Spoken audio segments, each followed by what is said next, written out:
Chapter 486. Ruan Genwang's heart was filled with hatred. His face was so dark that it was almost dripping water. However, after a moment of hesitation, he gritted his teeth and said, "Retreat. Don't bother about the others.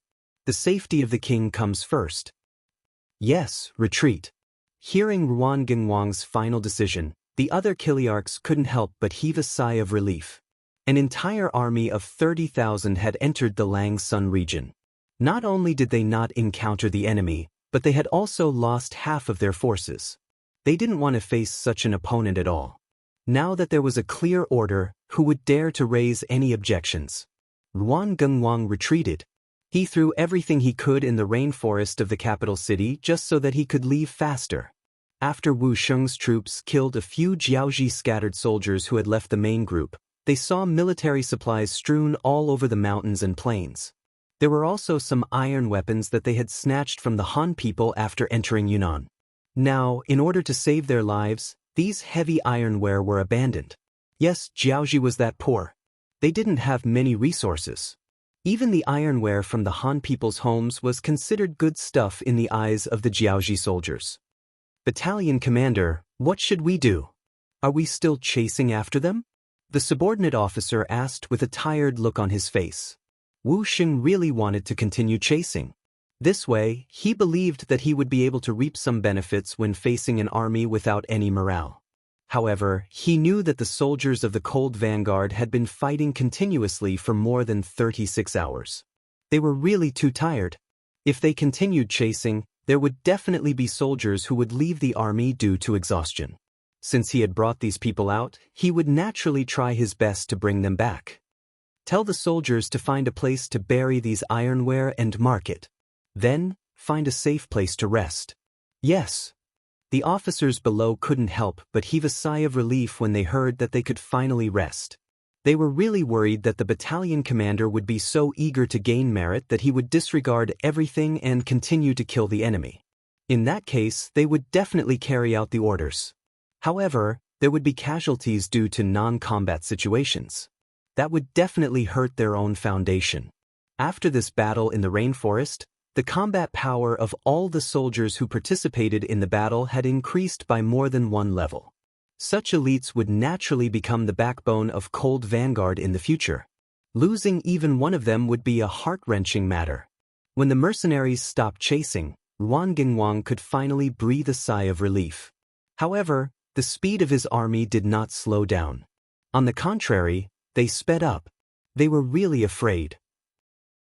They were afraid that if they relaxed, the mercenaries would chase after them and their losses would be even greater. Ruan Genwang's fleeing speed was extremely fast, which naturally gave way to Chen Heijin's troops. Originally, they only had to face 1.5 battalions of mercenaries, but after Wu Sheng and the rest of the Cold Vanguard troops had a good night's rest, the 3 battalions of mercenaries gathered together the next day. With their increased strength, they put more pressure on the black soldiers and suffered greater losses. Putting aside the fact that the Jiaoji army in the Lang Sun region was constantly fighting and retreating, they had to pay a heavy price every day. In front of Beidai City, General Huang Hua, who was ordered by King Lili to bring 5,000 soldiers, had also arrived. The moment they arrived at Beidai City, Huang Hua ordered the army to get into formation. Following which, the siege began. The moment Huang Hua's army arrived at the city, the originally quiet Beidai City became restless. Some of the Jiaoji tycoons who had been hiding in their homes took the opportunity to cause trouble, intending to work together to retake Beidai City. The reason why these tycoons dared to make a move was because they had already seen that there were not many enemies, only about 1,000 of them. This was the reason why they dared to make such a huge bet. 2nd Battalion Commander Chen Bo, who had long guessed that such a situation would occur, first withdrew his army, then arranged for 2 companies of auxiliary soldiers to be stationed at the West Gate. They were only waiting for the guards organized by the rich and powerful in the city to rush over, and then a burst of continuous fire. After a series of concentrated gunshots, nearly 100 corpses were left behind in front of the Western Gate. Only then did the rich people feel fear. Feeling fear, they retreated to their own courtyards and placed all their hopes on the Jiaoji army outside the city. After dealing with the internal threat, Chen Bo focused his attention on the Jiaoji army siege. From afar, there were countless Jiaoji soldiers standing at the west gate of Beidai City. In comparison, there were only 3 battalions of Yang family soldiers guarding the city. However, this disadvantage in numbers didn't make Chen Bo and his soldiers show any signs of fear or worry. They were relying on the firearms in their hands. Brothers, don't panic. Let the enemies come first. When they are 100 meters away, the auxiliary soldiers will open fire and give them a head-on blow. Once they are about to retreat, the cold vanguard warriors will use 600 meters as a boundary to reap the lives of the enemies. In short, since the enemies are here, we cannot let them retreat too easily. Everyone remember? Standing on top of the city gate tower, Chen Bo used his nightmare mirror to observe every move of the Jiaoji army. He calmly gave out orders. This wasn't the first time Chen Bo led an army alone.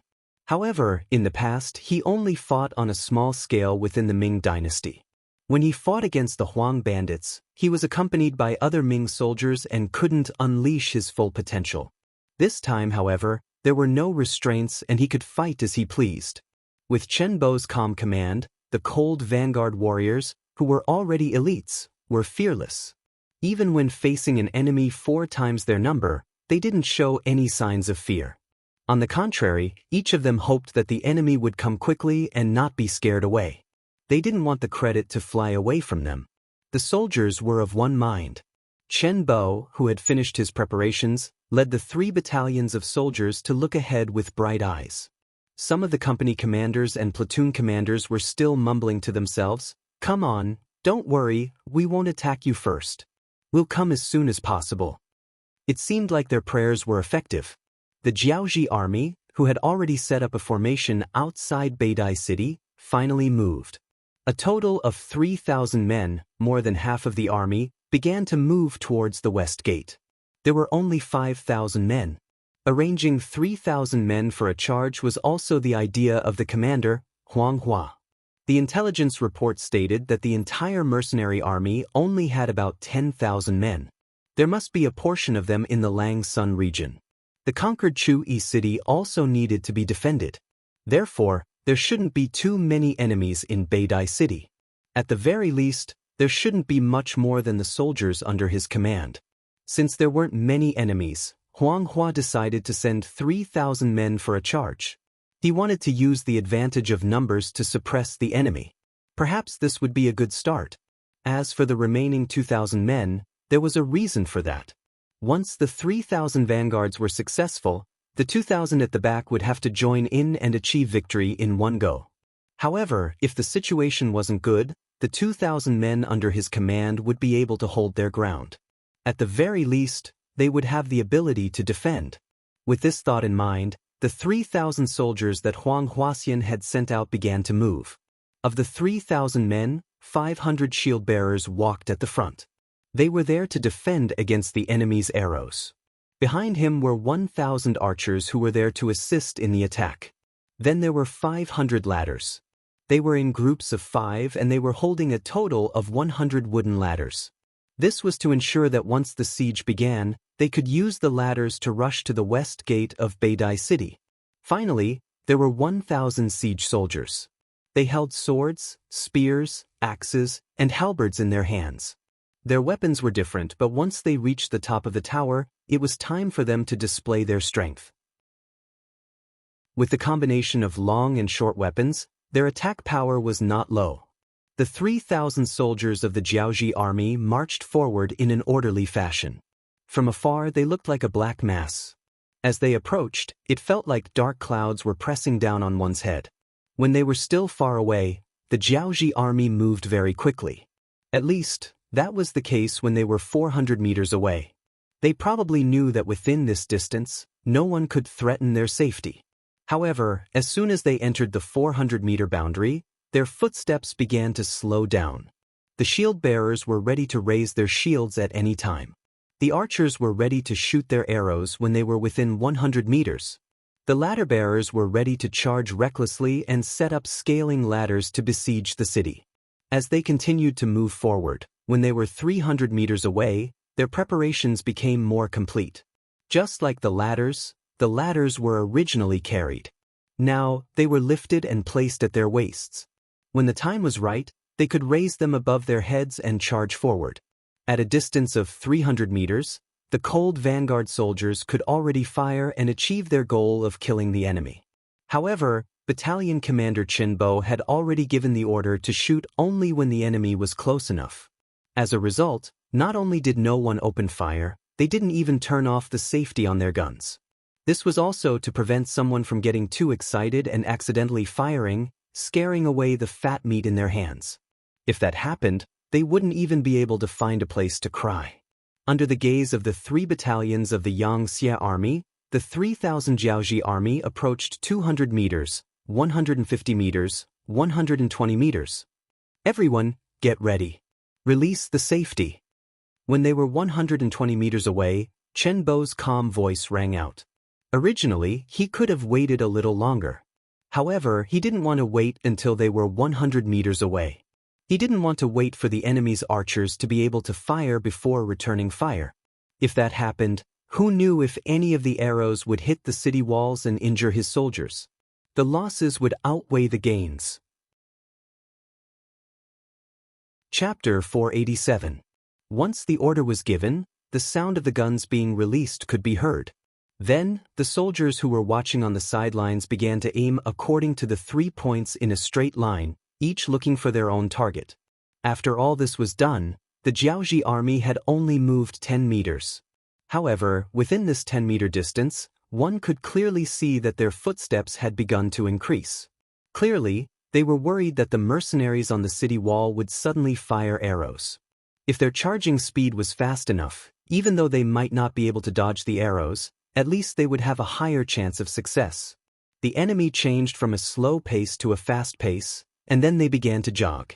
This was clearly a sign that they were about to increase their speed. The eyes of Battalion Commander Chinbo, who was leading the team, narrowed. He held the Type 95 in his hand and pressed the butt of the gun against his shoulder. Using this as a support, he assumed a very standard and beautiful standing posture while firing the gun. Not only Chinbo, but all the gunmen were ready to shoot. Now, they only needed to wait for the order to shoot the enemy and make a contribution. Finally, while jogging, the 3,000 Jiaoji soldiers at the front, who were the shield soldiers, had reached the 100-meter mark. The archers behind them also took out their feathered bows and arrows from the quivers on their waists, ready to draw their bows and shoot. Fire! Chen Bo's voice suddenly rang out. Following this voice, the Type 95 in his hand fired the first shot. The target was a person who looked like a small general in the Jiaoji army. Bang! Bang bang bang bang. After the sound of a gunshot, what followed was the scene of thousands of guns being fired. Bursts of popping sounds rang out, and the Jiaoji soldiers fell to the ground one after another. There was no sound of arrows piercing through the air, nor was there a dense cloud of arrows covering the sky. There was only the sound of gunshots and the appearance of the bullets shooting out in a straight line. This was completely different from normal warfare and instantly caught the Jiaoji soldiers off guard. The first unlucky ones to be chosen as targets were naturally the 1,000 archers. They were the only ones who could pose a threat to the Lung Feng soldiers on the city gate tower. Naturally, they were the ones who suffered the most. Many archers didn't even have time to hold the arrows in their hands before they fell to the ground. Horrifying bloody holes could be seen in their heads. There were also some archers who had just grabbed their arrows and fell to the ground. Even when they died, their faces were filled with unwillingness. Clearly, they couldn't understand why they had died before they could even release their arrows or see the enemy's arrows flying towards them. 1,000 archers were the first to meet with misfortune. Most of them died before they could even set out. Less than 100 of them released their arrows anxiously. However, due to panic or their limited strength, they did not manage to hit the city gate tower. Or perhaps they had already lost their aim. Even if they managed to hit the city gate tower, they did not manage to hit the designated spot. Cold blade fire. They had already begun to attack. Just now, the 600 auxiliary soldiers had fired first, causing many enemy casualties and throwing the enemy camp into chaos. Seizing the opportunity, Chen Bo gave another shout, and the 400 soldiers of the cold vanguard began to attack from the furthest distance. 600 to 700 meters away, the square formation of the Jiaoji soldiers wielding sabers, spears, swords, and halberds also became the first target. The pitiful Jiaoji soldiers were still too far away and were completely unprepared. Suddenly, another wave of concentrated gunshots rang out. Many soldiers fell to the ground with a look of disbelief. This scene gave everyone a huge fright. The final range of an arrow wasn't 150 meters. At such a distance, only those with extremely strong arms could do it. Archers like this were 1 in 1,000. Most of the time, being able to shoot a distance of 100 meters and hit the target with the bow was already very difficult. In reality, the true killing range of an archer was around 60 meters. At such a distance, as long as one had undergone strict training and possessed a certain level of strength, one would be able to kill the enemy. In other words, the actual killing range of an arrow was only around 60 to 70 meters. However, a new weapon that could kill people from 600 meters away had suddenly appeared. That was equivalent to 10 times their attacking range. It was no wonder that the Jiaoji soldiers were afraid, flustered, and terrified. This type of sudden attack also caused the minds of the Jiaoji soldiers 600 to 700 meters away to become chaotic. Even though they saw their comrades die miserably beside them, there were still very few people who made the preparations to flee. At this moment, they were truly beaten silly. Taking advantage of the moment when the enemy was stunned, the Lung Feng soldiers and auxiliary soldiers on the western wall of Beidai city rained down bullets as though they were free. One after another, the Jiaoji soldiers who were targeted were hit by bullets and fell to the ground. There were too many enemies, too many targets, and too many choices. As a result, many of the soldiers switched from single shots to consecutive shots. The gunshots became even more intense. In just a few breaths, too many corpses had fallen below the city wall. The Jiaoji soldiers who were lucky enough to survive finally regained their senses and started to retreat frantically. However, no matter how fast they ran, within a distance of 600 meters, they would still become living targets. Of the more than 1,000 people who ran back, less than 1/10 of them were lucky enough to survive. After witnessing the power of these advanced firearms, the Jiaoji soldiers had long given up on the idea of attacking the city. They ran as fast as they could. Many of them even threw away their weapons and other unnecessary items on the ground, hoping to move forward with light equipment so that they could run faster. As a result, the 500 shield bearers who were walking at the front were in a difficult position. They were originally charging at the front. With the shields in their hands, normal arrows would not be able to harm them. However, even though the shield seemed to be made of iron, its defensive power was greatly reduced in the face of advanced firearms. There were even situations where the shields were penetrated by bullets. Compared to the penetrative power of the bullets, these Jiaoji shield bearers who were holding wooden shields could not put up any effective resistance. That's right, they were holding wooden shields. As a Jiaoji that lacked metal and all sorts of resources, the number of soldiers who possessed metal shields was extremely small. Only the elites of the elites could possess such shields. Usually, the shields used in the army were only made of wood. It was sufficient to defend against long-range arrows. However, when faced with the sudden attack of bullets, it was naturally inferior. Wooden shields could not block bullets, and they were charging too close to the front. As a result, the 500 shield bearers were in an awkward position. Should they run? If they charged too close to the front, they would definitely not be able to escape. Should they charge? With a wooden shield in their left hand and a dagger in their right hand, they were still fine in close combat.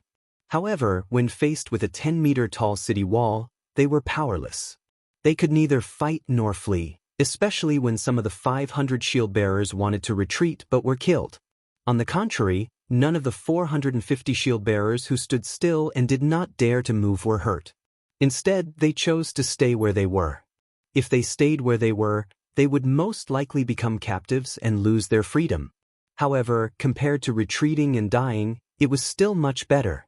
As a result, a somewhat dramatic scene appeared on the battlefield. The 400 shield bearers seemed to be wandering outside the battlefield. They stood there in an orderly manner, waiting for the judgment of the god of fate. Naturally, Uncle Chen also saw the 500 shield bearers. However, when he saw that they did not act rashly and instead stood there obediently, he stopped thinking of killing them. Bullets cost money and the materials required were not cheap. If he could save a bullet, it was better to save a bullet. Moreover, the 500 shield bearers were all able-bodied men. For the sixth young master who placed great emphasis on manpower, this was a considerable gain. Therefore, only a company of auxiliary soldiers were keeping an eye on the shield bearers. The rest of the soldiers continued to do what they were supposed to do. They continued to fire continuously. However, because the enemies who could escape had already run far away, they had already switched from continuous fire to burst fire. A total of 3,000 people charged forward, but in the end, less than 200 managed to escape. Other than the 400 shield bearers, the Jiaoji army suffered a tragic loss of 2,000 people in just a short period of time. This result completely frightened the Jiaoji army's general Huang Hua. After this battle, he finally understood why Chu-Yi City and Beidai City fell so quickly. Faced with such advanced firearms, he was afraid that no one would be able to stop them. "General, what do we do?"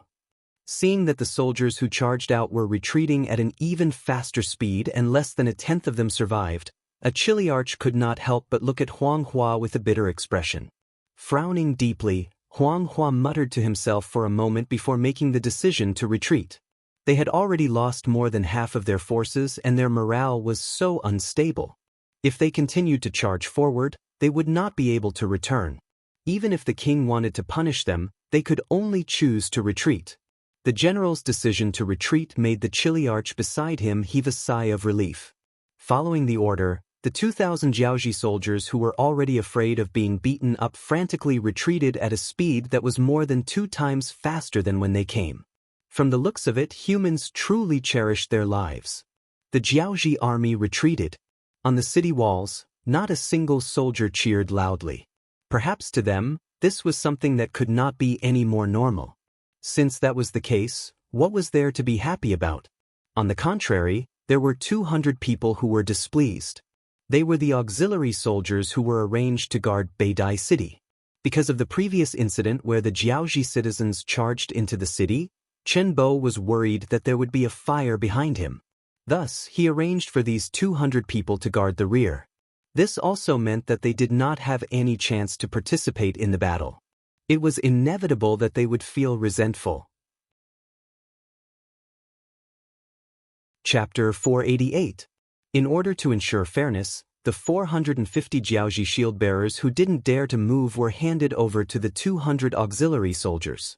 No matter what, it could be said that others ate the meat while they ate the soup.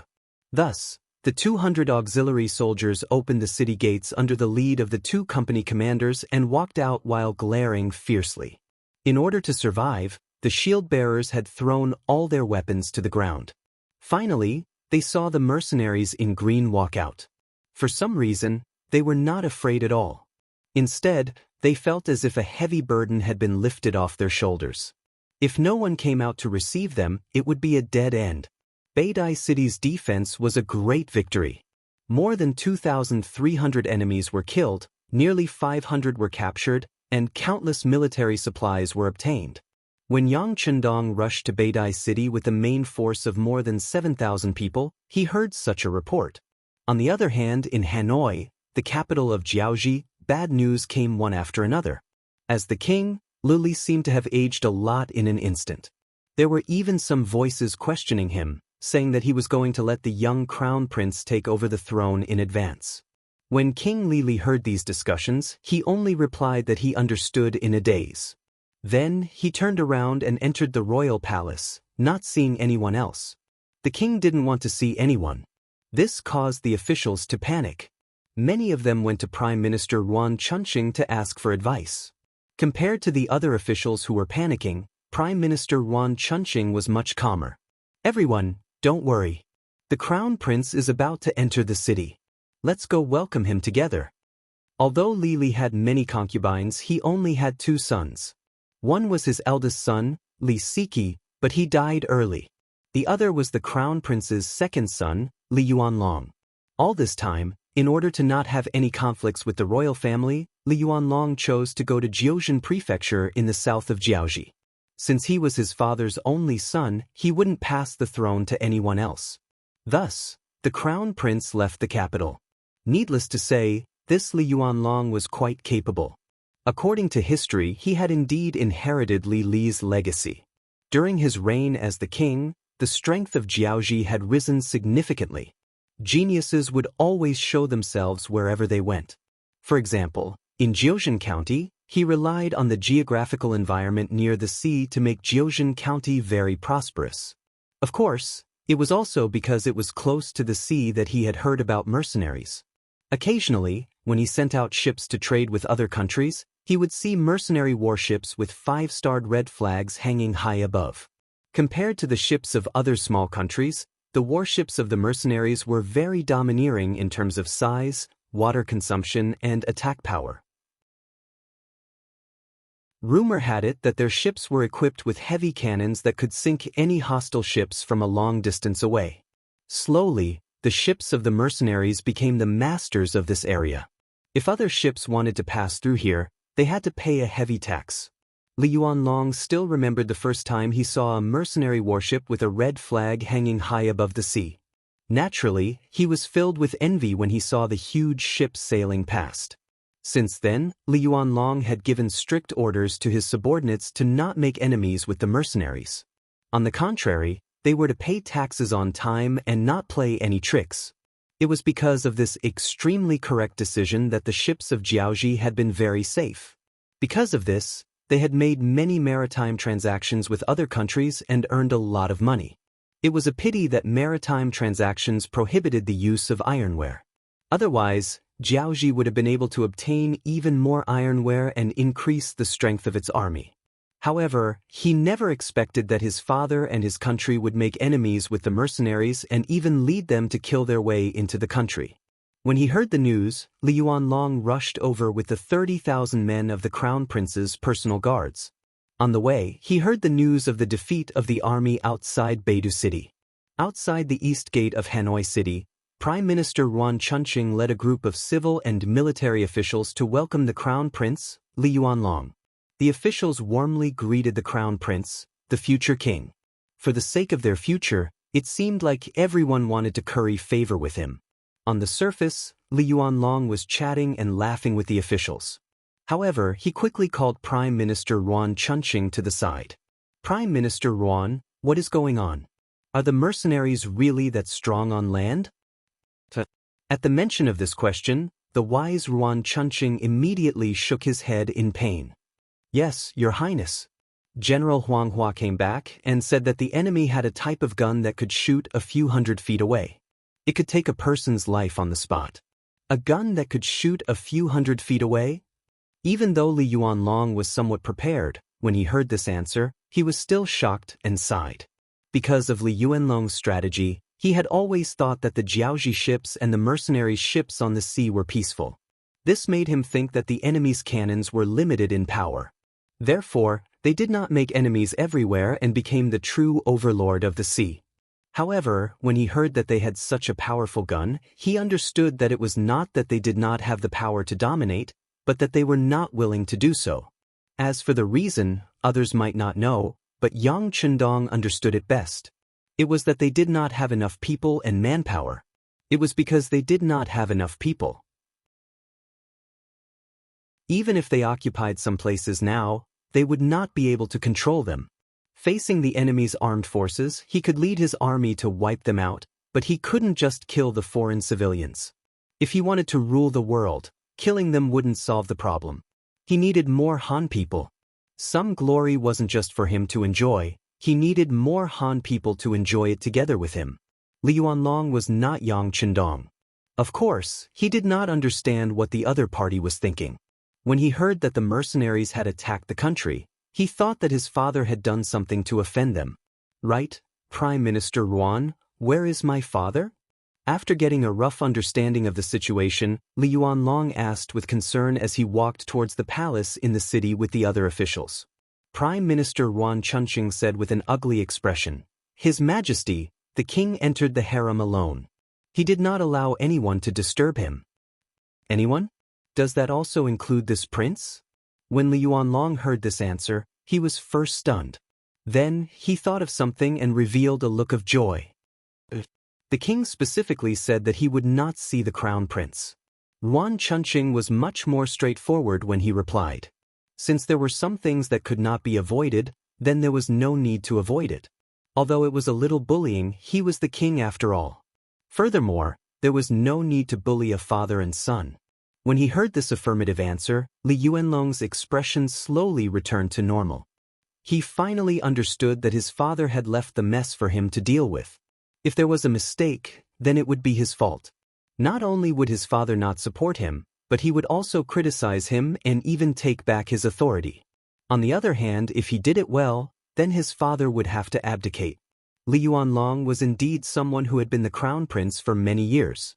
He was able to understand the situation so quickly. This was also why Prime Minister Yuan Chunqing had an ugly expression when he answered this question. However, there was nothing he could do. After all, Li Yuanlong was the king and he was only the king's son. The so-called kinship. I almost forgot. In the face of huge benefits and reputation, there was no kinship in the royal family. After knowing his father's plan, Li Yuanlong did not have any intention of avoiding it. The fact that he had rushed over from Jiuzhen County after receiving the imperial edict was enough to explain everything. If he really wanted to avoid it, he could have just said that he was not feeling well and did not appear. Furthermore, as the crown prince and the future king, Li Yuanlong did not want to see anything happen to Jiaozhi. However, since there was a problem, it had to be solved. The heavy responsibility of solving this problem fell on his shoulders. This was his responsibility. Since that is the case, I will have to trouble Prime Minister Yuan to gather all the officials. This crown prince would like to hear their opinions. Since the problem was to be solved, it was naturally Han Xen who gathered the soldiers. The more the better. If he listened to their opinions, he might be able to find a way to solve the problem. Although Li Yuanlong already had a way to solve the problem, it would cost him too much to complete it. If there was a better way, he would not mind accepting and listening to it. Yuan Chunqing knew that the crown prince was going to take over the government in advance, or rather, he was taking the initiative to take over the problem. He first looked at Li Yuanlong with an admiring gaze, then nodded and said, "Okay, then I will gather all the officials and listen to the crown prince's instructions." "Thank you, Prime Minister," Li Yuanlong replied in a respectful tone. After the crown prince entered the city, the first thing he did was to gather the important officials in the front hall of the palace to discuss important matters. All the officials of Jiaozhi rushed over. None of them wanted to let go of this opportunity to show their faces. As a result, the hall that could normally only hold 50 to 60 officials was stuffed with over 100 people, making it seem very crowded. Li Yuanlong didn't have the slightest intention of chasing them away. On the contrary, he maintained a smile on his face, showing a very patient look. When almost everyone had arrived, at least no one was rushing over from the outside, he coughed lightly and attracted everyone's attention to himself. With this light cough, the hall quieted down. Then, more than 200 eyes stared at Crown Prince Li Yuanlong. They all wanted to hear what this Crown Prince would say and how he would resolve the predicament in front of them. Chapter 489. Everyone. After the hall fell silent, Li Yuanlong's voice was heard. "I'm sure everyone knows what kind of situation we are facing now. The mercenaries are coming with a vengeance, and they are equipped with advanced firearms that can take people's lives from hundreds of zhang away. Our army is no match for them, and we have already lost several battles. Right now, the enemy has already taken over Beidi City, which is less than 200 li away from our Jiaozhi capital. At this time of crisis, I wonder if anyone has any ideas on how to retreat?" After saying this, Li Yuanlong looked at the officials with anticipation. He wanted to see if there were any better ideas. After hearing the Crown Prince's words, the officials, who were still discussing spiritedly, fell completely silent. In fact, before the Crown Prince came, everyone had talked about the war in the country more than once. Huang Hua had returned, Jishu and Longbian had also sent back news, confirming that the mercenaries had a powerful killing weapon in their hands that was far beyond their imagination. It was an advanced flintlock that could fire continuously and was extremely accurate. It was said that the firearm could shoot up to 600 to 700 meters away. When it landed on a person, it could still be fatal. In comparison, the bows and arrows in their hands could only shoot up to 100 meters. When it was truly lethal, it could only shoot up to 50 to 60 meters. The difference was more than 10 times. How could they fight this war? But what could they do if they couldn't win? This was where they lived, and the mercenaries belonged to outsiders. Even if they were outsiders, they couldn't just let them do whatever they wanted, right? When the king refused to see anyone, everyone put all their hopes on the crown prince. But now that the crown prince asked this question, how could they answer? Everyone who couldn't think of a solution could only turn their attention to Li Yuanlong. In their opinion, they didn't have the ability to find a solution, but the crown prince must have a solution. No one spoke. Although this was within Li Yuanlong's expectations, he still couldn't help but let out a long sigh when he saw the outcome. Is there really no solution to this? Seeing how disappointed the crown prince was, the officials couldn't help but lower their heads. Obviously, they didn't want the crown prince to see their incompetent side. On the other hand, some of the military officials had a helpless look on their faces, but none of them lowered their heads. As generals, they were originally prepared to sacrifice their lives for the country. They were not afraid of death. After seeing that the civil officials were helpless, the generals led by the famous General Fan Yuhai stepped forward. Your Highness, we are willing to be the vanguard. Once you give the order, no one will disobey. More than a dozen generals stood up and spoke in unison. It was quite imposing. Their words caused the civil officials who had their heads lowered to tremble. It also caused Li Yuanlong, who was seated at the head of the table, to light up. No matter what, as long as there are generals who dare to fight, Jiaoji will not fall. The most important thing was that with the support of these generals, his position as the temporary commander would be stable. Good. Generals, your courage is commendable. This crown prince is very happy. Li Yuanlong's gaze fell on Fan Yuhai, Huang Hua, and the other generals as he spoke emotionally. After speaking, he shook his head. However, there is a huge disparity in the weapons of both sides. Even if the generals aren't afraid of death, this crown prince doesn't want to throw away his life. Before we can think of a better solution, we have to carefully consider whether to fight or not. Your Highness. When Fan Yuhai heard the meaning behind Li Yuanlong's words, he became anxious. He could sense that the crown prince was going to give up the battle and ask for peace. Alright, this crown prince has his own plans. Where is the prime minister? Li Yuanlong interrupted Fan Yuhai's next words and swept his gaze across the officials. This old official is here. Yuan Chunqing took a step forward. This crown prince orders you to represent this crown prince in negotiating with the mercenaries in Beidao City. See what they want. If they are willing to withdraw their troops, we are willing to compensate them. Are you willing to take up this task? Since he couldn't find a better solution, Li Yuanlong followed his original plan. This was going to ask for peace. Speaking of which, this wasn't a good task. As the prime minister of the country and the leader of the officials, if Yuan Chunqing said he wasn't willing, no one could force him. However, after his expression changed a few times, he still nodded and agreed. Since it is the crown prince's order, this old official is willing to do it. Good, as expected of the prime minister of the country. Then I will have to trouble you. You can rest assured that the negotiation is just a method. From today onwards, we will use the power of the country to forge iron on a large scale and strive to forge more iron shields and other iron weapons. This will ensure that when the mercenaries are forced to fight, we won't be too passive. In addition, this crown prince will send people to the great Ming dynasty to present a letter of credence. I am willing to be a subject in exchange for the mercenaries' withdrawal. Your Highness the Crown Prince. Hearing this, all the officials fell to their knees one by one. Of course, they knew that everything they had today was not easy to come by. Now that Li Yuanlong had made so many concessions, they felt very wronged. However, after thinking about it, it seemed that there was no better way to resolve this crisis than this method. Sai, if you want dignity, you need to be strong enough. I hope that after this incident, everyone can work together to make Jiaoji even stronger. This way, no one will look down on us and Jiaoji in the future. Long live your highness the crown prince. Hearing Li Yuanlong's words of instruction, all the officials revealed their determination to strive for greatness. The crown prince saw all of this and felt very gratified. If everyone could change after this ordeal, it would be a good thing. Of course, there was one thing that Li Yuanlong would not say out loud. That was, the negotiation was just a pretense. His real goal was to use this opportunity to forge more iron weapons to fight the enemy.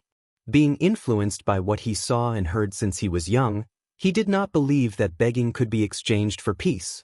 Only by becoming stronger would others look up to him. That was where true strength lied. Even if the enemy had such advanced firearms, with Jiaoji's current conditions, it would require too much effort to win the war. If things went wrong, the foundation of Jiaoji would be shaken. This was not something that the ambitious Li Yuanlong wanted to see. What he needed was to win this war with the smallest price. For this reason, he did not hesitate to temporarily lower his head to the great Ming dynasty in order to obtain their support. He had already asked around and found out that the enemy's general was the Duke of Loyalty. Since the Duke was conferred by the great Ming dynasty, this matter would be easy to handle. As long as the great Ming dynasty's emperor ordered him to retreat, how would the enemy dare to not retreat? When that time came, it would be time for him to launch an all-out counterattack. He might even launch a surprise attack while the enemy was retreating. If things went well, he might even be able to obtain those advanced firearms for his own use. As for whether the great Ming dynasty would do as he wished and request Yang Chendong to retreat, there was no need to think too much about this. What was the great Ming dynasty? It was a great nation. The most important thing was what others thought of them. As long as they said something nice, or even made some verbal promises, the great Ming dynasty would definitely do as they said for the sake of their reputation. This was what it meant to suffer because of their reputation. In order to gain a good reputation and a magnanimous title, countless dynasties in history had paid a heavy price for this. Even Li Yuanlong could see this point and use it to his advantage. It was clear that such a huge shortcoming hindered China's development. After the impromptu court meeting ended, Li Yuanlong found Prime Minister Yuan Chunqing and told him his true purpose. Prime Minister, when you go to the mercenary camp, don't be too anxious. The negotiations can be done slowly. In this case, the people I sent to the great Ming dynasty to ask for peace will cooperate with you to deliver the good news. Rest assured. Considering the distance between Jiaoji and the great Ming dynasty, some things could not be done in a day. How to fight for time was what Yuan Chunqing needed to do. After understanding the crown prince's intention, Yuan Chunqing was very relieved. He was worried that the crown prince would be scared. If that was the case, how could he lead Jiaoji to greater heights? Fortunately, everything was just a temporary measure. A person who could adapt to circumstances like this was the true leader of Jiaoji. With a face full of admiration, Yuan Chunqing confidently patted his chest and promised Li Yuanlong, "Your Highness, please rest assured. Once I'm here, it won't be a problem to delay for 10 to 15 days. Okay, this crown prince will order the people who go to the great Ming dynasty to ask for peace to speed up," Li Yuanlong also vowed. In general, he valued the prime minister's talent very much. Naturally, he did not want anything to happen to him. On the night after the two of them discussed, the officials who went to the great Ming dynasty to ask for peace secretly departed. On the morning of the second day, Yuan Chunqing changed into a brand new official uniform and led a group of personal attendants out of Hanoi City. They headed straight for Beidai City, which was 200 li away. Just as the group departed, a messenger from Jiaoji rushed to Beidai City ahead of them and explained the prime minister's intentions. Beidai City. With the arrival of Yang Chendong's main forces, the city changed again.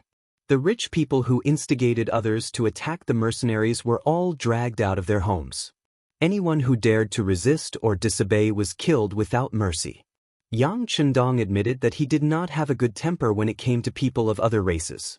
This was especially so for people who wanted to stab him in the back. His hatred would not last overnight and he would take the opportunity to settle it. Under Yang Chendong's ruthless methods and policies, more than 20 rich people were brought out of their homes. In the beginning, there was some resistance. However, after more than 60 people from 2 families were killed, the rest became obedient. When the people were arrested, they were brought out of their homes obediently. Chapter 490. The orders of those who were brought out had already been decided. Just like in Chu-Yi City, the temporary small square was filled with wooden stakes. More than 20 people were tied to the stakes one by one. Then, the common people gathered. The Han people were singled out and naturally became a special class, living a life of eating and wearing warm clothes. After meeting up with Chen Bo's 3 battalions, the army expanded to over 8,000 men. It was more than enough to clear out a small Beatty city. In an instant, the Han people were elated. The Jiaoji people became restless. Even when they slept at night, they didn't dare to close their eyes. They were afraid that the mercenaries would rush in and take them out to parade through the streets. It was no wonder that the people of Jiaoji were so worried. Every day, because of the Han people's accusations, some of the Jiaoji people who had bullied them in the past were dragged out of their warm beds in the middle of the night. Only the people of Jiaoji who had always been kind to others could truly sleep peacefully. In just 2 days, the atmosphere of the entire Beatty city changed. Especially when the mercenaries announced that most of the people who were supposed to be captured had been captured. If there were no other accidents, they wouldn't disturb the lives of the commoners. Only then did the panic slowly subside. It was also at this time that news of Prime Minister Yuan Chuanqing's arrival for negotiations reached the ears of Yang Chendong.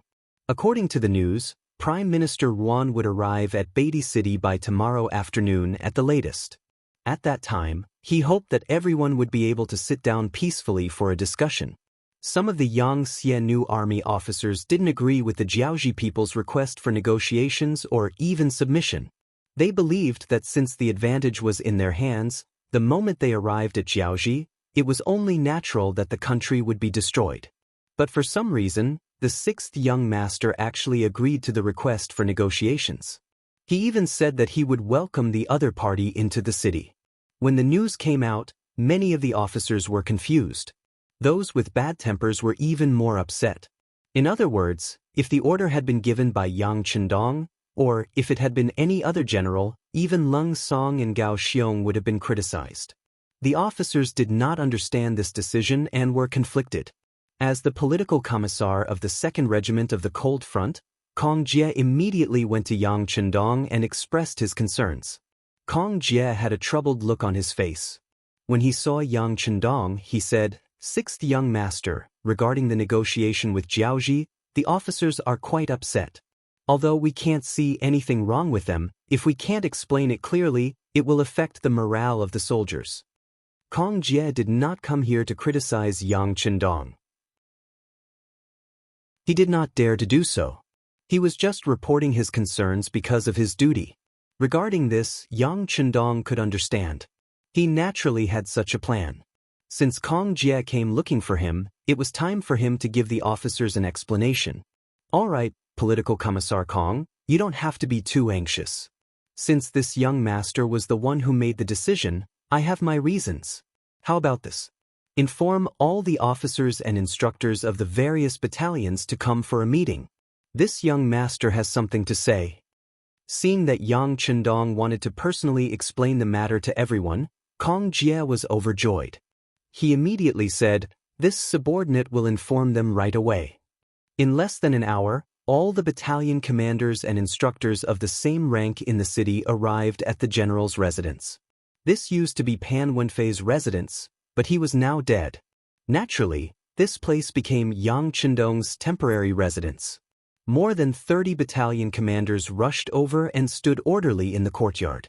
Their eyes were fixed on Yang Chendong, who was looking up at the sky. This scene had been going on for quite a while. It was Yang Chendong who called them over, but the 6th young master did not say a word. He only looked up at the sky. Naturally, no one dared to rush him. They could only stand in standard military posture and straighten their bodies. After about the time it took to drink a cup of tea, Yang Chendong slowly lowered his head. To be honest, It was uncomfortable to look up at the sky for a long time. However, in order to remind these officers, there were some things that had to be done. It was a good thing that the officers could have their own opinions. However, if they dared to question the decision of their superior, they would not be allowed to do so. For example, a platoon commander only saw the soldiers of his platoon. That was bound to have limitations. A company commander only saw a company, unlike a battalion commander who could see the bigger picture. As the actual founder of the mercenary army, as well as the highest leader, Yang Chendong naturally saw the bigger picture. In order to accomplish this, it was inevitable that he would make some concessions. For example, allowing the Prime Minister of Jiaoji to negotiate was influenced by the bigger picture. As the territory grew larger in the future, the chances of something like this happening would also increase. He could not possibly explain it to his subordinates every single time. This time could be an exception, but it would only be limited to this one time. Through this incident, Yang Chendong wanted to tell everyone that they could doubt his decision, but they had to obey. Otherwise, they could just go back to wherever they wanted to go. There were no three-legged toads, but there were plenty of two-legged toads. Seeing that the time it took for an incense stick to burn had passed and the emotions of the officers had calmed down, Yang Chendong finally spoke. "I don't care what you think of yourselves. I don't care what kind of dissatisfaction or opinions you have in your hearts. Right now, this young master wants to ask you all one question. With our current strength, can we take down all of Jiaoji's cities without shedding any blood?" Without shedding any blood? Hearing Yang Chendong's words, all of the officers shook their heads in unison. In terms of brute force, there were no cities in Jiaoji that they could not take down. However, it was impossible for them to take down a city without using a single shot. Seeing that all of the officers were shaking their heads, Yang Chendong snorted coldly. A sharp glint flashed across his eyes. "Since you can't do this, what right do you have to be arrogant? Why can't you have a proper discussion with the other party's envoy? Don't tell me that you want to show off your strength and disregard the safety of the Han civilians?" Under the harsh criticism, the faces of some of the officers turned ugly. They only considered that their military strength was already very strong. The defense of Beatty City was the best example. Since they already had the initiative, why did they still have to negotiate? Wasn't this like a blind man lighting a lamp?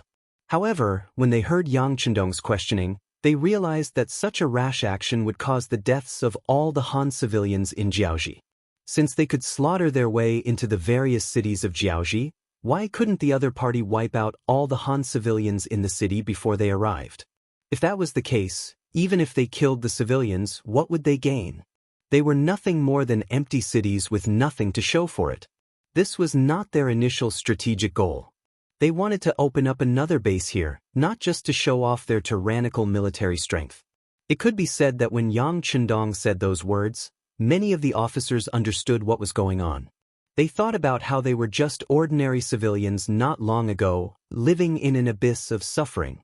If it wasn't for the sixth young master who saved them, gave them authority, and gave them the most advanced firearms, some of them would have been dead by now. Most of them were still running around just to fill their stomachs. Where did the morale and drive come from? The officers who had figured everything out lowered their heads one by one. They were reflecting on their wrong thoughts. Seeing that the officers understood his intentions so quickly, Yang Chendong's expression turned slightly better. "All right, I've explained everything to you. If anyone is still dissatisfied with the negotiations with Jiaoji, feel free to voice it out. However, if you don't have any objections now, you are not allowed to discuss this matter when you return. Otherwise, I'll fire every single one of you. I won't care what contributions you've made in the past. When that time comes, don't say that I, the sixth young master, won't be merciful. No, the sixth young master is wise." A wave of awe sounded from below. It was no wonder that these officers were able to think things through so quickly. Previously, they were limited by their foresight, and their thoughts were limited as well. Now that they knew that the sixth young master was thinking for the sake of the Han people, how could the officers who used to be part of him not understand? Meeting adjourned if you've thought things through. If you have time, train more and help the people in the city.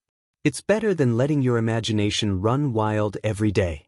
Yang Chendong waved his hand casually, and the courtyard, which was filled with people, was emptied in an instant. Other than the fact that Yang Chendong was the sixth young master, he was able to pacify the officers so quickly because he was thinking for the sake of the Han people. Did you think he wanted to negotiate with them? However, if he didn't do so and forced Jiaoji into a corner, they would vent their anger on the Han people within their borders. By then, it wouldn't just be 1 or 2 people dying. Both the information from the Security Bureau and the words of the surrendered Hong Jin proved that out of the less than 3 million people in Jiaoji, there were at least 200,000 Han people. That was a ratio of 1 in 15. If all these Han people were killed, it would be a huge loss to the Han people.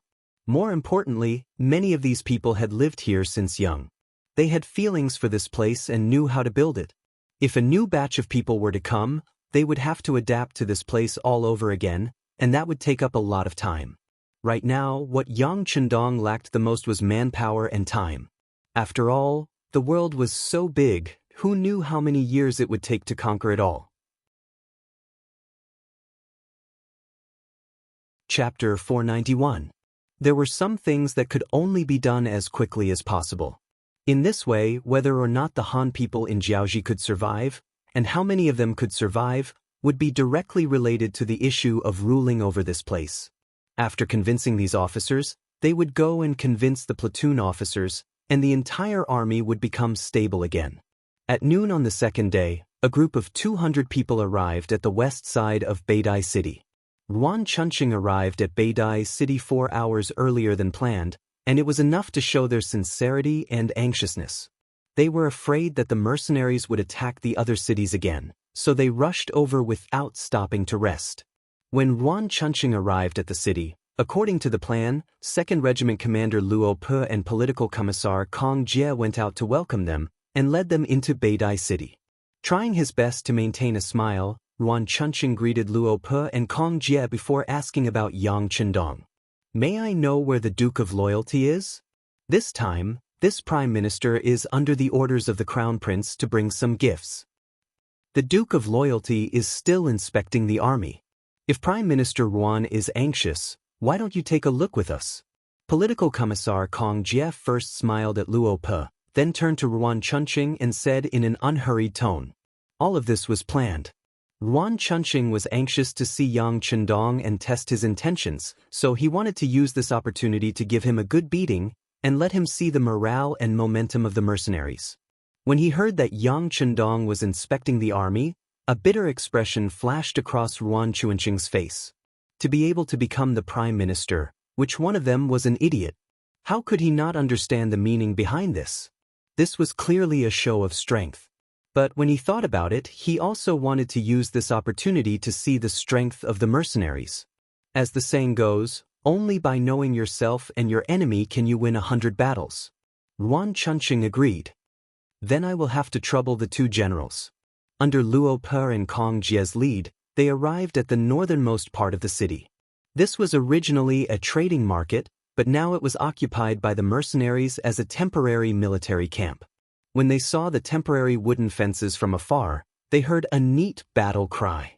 As the Prime Minister of the Jiaoji nation, Yuan Chunqing had seen all kinds of situations. He had even entered the military camp of Jiaoji countless times. However, this was the first time he had heard such a unified voice. He hadn't even seen anyone yet, but just from these deafening voices, he knew how high the morale of the mercenaries was. Yuan Chunqing's face changed slightly, which was noticed by Political Commissar Kong Jie, who was observing him from the side. Then he made a gesture of invitation with a smile. Prime Minister Yuan, don't you want to see the Duke of Loyalty? He's inside, please. All right, please, let's go together. Yuan Chunqing forcefully suppressed the fear in his heart and said with a forced smile. There was an entire platoon of Lung Feng on duty at the entrance of the barracks. Although it seemed that there was no problem with the security of Beidai City, this place had just been recovered, so it was necessary to be vigilant. The platoon leader in charge of the guards at the entrance was Lu Jian. He was from Mount Qishan of Ryukyu Island. A while ago, he was caught by the imperial guards at the Song Rouge shop in Gaozhou Prefecture of the Southern Ming Dynasty. After passing the test, he didn't say a word about the mercenaries. A while ago, he made a military contribution in the defense of Beatty City and was promoted from an auxiliary platoon leader to a platoon leader of Lung Feng. This time, he was in charge of leading the platoon. When he saw the regiment commander and political commissar walking over with a group of people dressed in Jiaoji attire, he raised his right hand with a wooden expression and said loudly, "Any outsiders who want to enter the barracks are not allowed to carry weapons. Please remove your weapons." Ruan Chuanqing's face turned ugly when he heard Lu Jian's words. If the mercenaries wanted to deal with him, it should be very easy. However, at least they had weapons on them, so they still had a trace of resistance. But if even their weapons were confiscated, then wouldn't they become fish on the chopping board? Wouldn't they be at the mercy of others? Ruan Chuanqing didn't agree immediately. The guards beside him stepped forward and pulled out their swords, shouting, "Who dares to confiscate our weapons? We are here to negotiate as representatives of the Jiaoji army, not prisoners of a defeated army." HM? Lu Jian narrowed his eyes and turned around to look at the row of Lung Feng soldiers behind him. The Lung Feng soldiers laughed out loud. Since he dared to use his saber in front of them, it just so happened that they hadn't fought for 2 days. It was a good opportunity to warm up. Seeing that Ruan Chuanqing had unsheathed his saber, his opponents in military green camouflage uniforms laughed instead of getting angry. Ruan Chuanqing's bodyguards' expressions turned ugly. This mission wasn't easy. If they didn't handle it well, they would be in danger of dying. Everyone was already mentally prepared for this. However, if they could avoid death, it would be best if they didn't die. But now that the situation had come to this, they didn't know what to do for a moment. They could only look at Ruan Chuanqing with troubled gazes and wait for the Prime Minister to speak. Ruan Chuanqing's expression didn't look any better. Although he was a little angry at the arrogance of the mercenaries, who wanted to confiscate his weapons as soon as they met, he was here to negotiate, not to surrender. However, he hated his guards even more. How could they pull out their swords without an order? If they angered the mercenaries, not only would they fail the negotiation, but they would also lose their lives here. Of course, Ruan Chuanqing was afraid. However, he was also afraid that he wouldn't be able to complete the mission given to him by the Crown Prince. Therefore, when he saw the inquisitive looks from the guards, he turned to Luo Per and Kong Jie and said, "Generals, we are guests after all. A host should treat his guests well." Seeing how thick-skinned Ruan Chuanqing was, Political Commissar Kong Jie spoke up before Luo Per could say anything. "Apologies, we didn't invite you here. Even if you are a guest, you have to follow the host's rules." The moment he finished speaking, Ruan Chuanqing's expression turned ugly. This time, they were the ones who initiated the negotiation. In other words, they were the weaker party. It was difficult for them to be treated with respect. Without looking at Ruan Chuanqing's expression, Kong Jie's eyes fell on Lu Jian. Although he didn't say anything, his meaning was very clear. He wanted Lu Jian to do whatever he wanted, regardless of the fact that they were here. Lu Jian was a smart person to be able to become the platoon leader of the Cold Vanguard platoon. Seeing that the regiment commander and the political commissar had nothing else to say, he chuckled with a sinister look on his face. He raised his right hand and said to the 30 soldiers behind him, "Brothers, someone dares to show off his weapon in front of us, Cold Edge. What do you think we should do? What else can we do? Teach him a lesson." The 30 Cold Vanguard platoon members were already itching for a fight. Now that they received their platoon leader's order, they knew what to do. Each of them smiled as they took out shiny bayonets from their waists and equipped them with the 95-style spearhead. Not using bullets was already a form of respect for the Jiaoji guards. Otherwise, the battle would have ended before the fight even started. The 30 soldiers equipped with the 95-style spearhead smiled as they surrounded Ruan Chuanqing.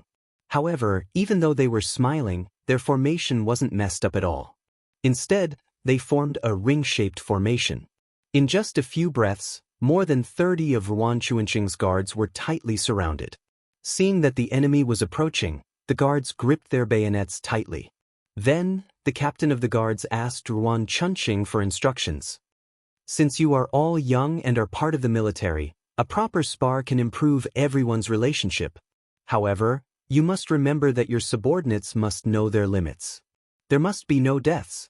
Yuan Chunqing could see that this battle was inevitable. However, he didn't want anyone to die. Otherwise, the negotiation would fail. That was why he reminded the captain of the guards. Speaking of which, as the Prime Minister of Jiaoji, Yuan Chunqing's guards were naturally skilled. In a one-on-one battle with cold weapons, he couldn't think of any possibility of failure. After Yuan Chunqing gave the order, the captain of the guards nodded immediately. Then, he said to the guards beside him, "Master said that no one can die. You must act appropriately." All right. All the guards nodded in unison. However, compared to the cold vanguard platoon members who were orderly and gave the same command, these people's answers were more scattered.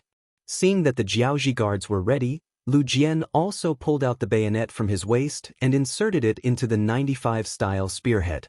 Then he said, "Team up with 3 people. Kill." When the word "kill" was uttered, the 30 cold vanguard platoon members' expressions changed. If it was said that there was still a hint of playfulness in their eyes just a moment ago, now all of them were much more focused. This was also due to Yang Chendong's usual teachings. In his words, mercy to the enemy was cruelty to the reader. Therefore, no matter what the situation was, as long as they fought, no matter how strong or weak the opponent was, they had to give it their all. This was the only way to ensure that they could unleash their full strength and not fail miserably. Under such teachings, the 30 cold vanguard platoon members' expressions turned serious when the word "kill" was uttered. It could be seen that they were in teams of 3 and quickly gathered together to form a team. They had undergone this training countless times. They were so familiar with it that the Jiaoji guards only saw a blur in front of their eyes. Suddenly, there were 3 enemies in front of them. Moreover, the 3 of them were back to back. After a rough look, it seemed like there were no openings for them to attack from. No matter which direction they attacked from, they would have to face the combined attacks of the 3 people.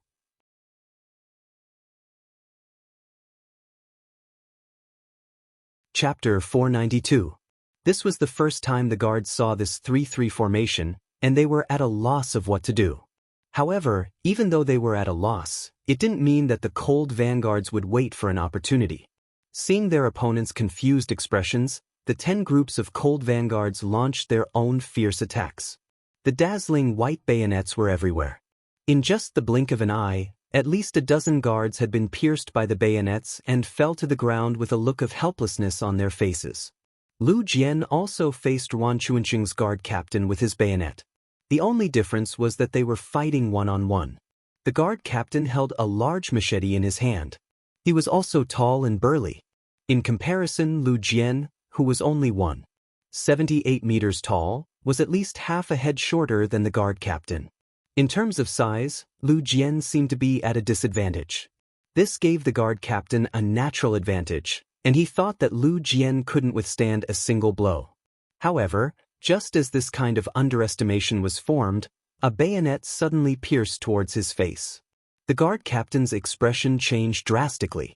This kind of fierce attack made him lose focus for a moment, and then he instinctively raised his machete to block. Clang! Under the short exchange of weapons, the bayonet and machete clashed for a moment.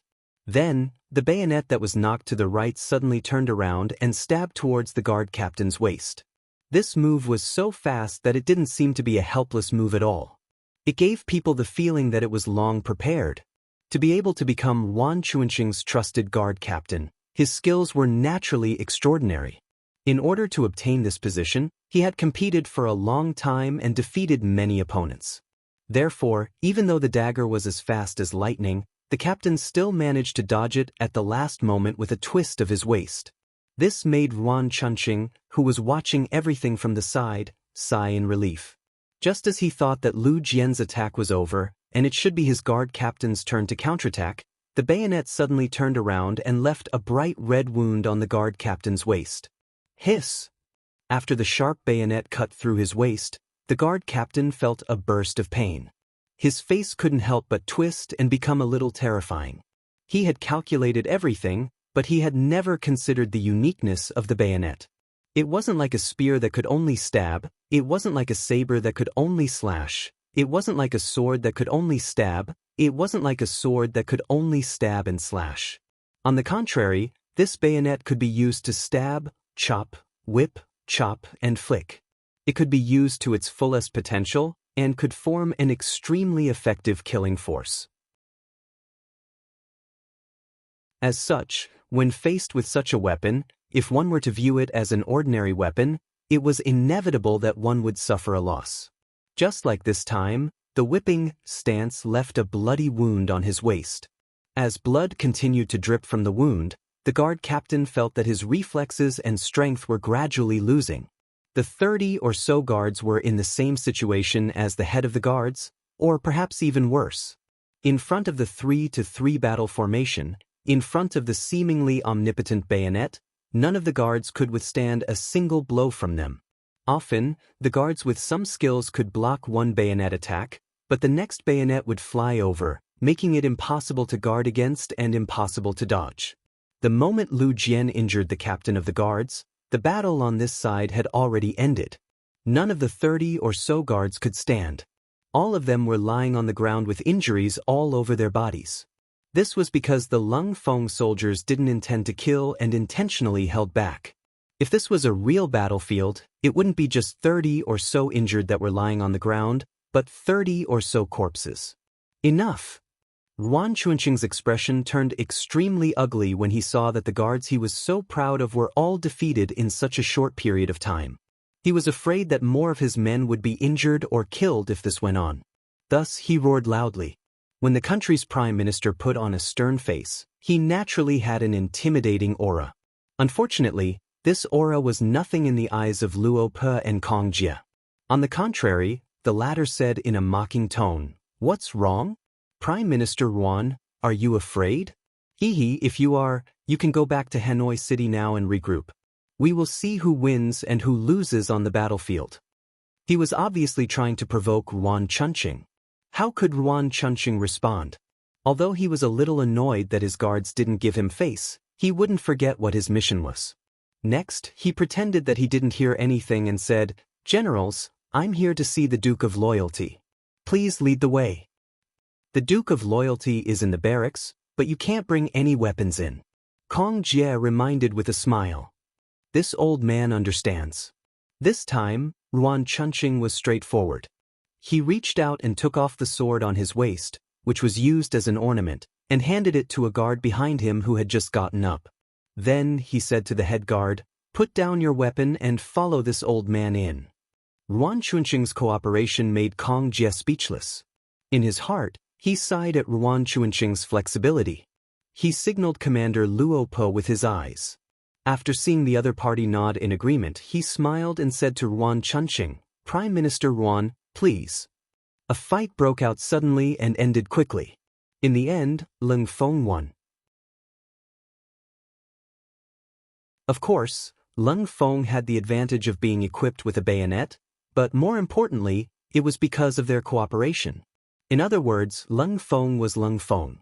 Even if he fought with cold weapons, one-on-one, or even one against many, he was still able to win. When they finally stepped into the barracks, they saw 5 guards every 3 steps and a sentry every 5 steps. These guards were all Lung Feng. Their training was basically over. What they needed to improve was their killing techniques and proficiency on the battlefield. Therefore, whenever Yang Chendong had the time, he would train the auxiliary soldiers and temporary auxiliary soldiers. Since they had the advantage in numbers, once they improved their battle prowess, it would be a huge boost to the overall battle prowess of the entire army. Under the guidance of Luo Pe and political commissar Kong Jie, Prime Minister Ruan Chunqing led the head guard who had a piece of white cloth wrapped around his waist into the depths of the barracks. From afar, he saw a wide training field. There were thousands of soldiers practicing all kinds of drills. Some were practicing formation, some were practicing assassination, and some were practicing target shooting. There were also some huge logs placed there for a few people to hold together to train their strength.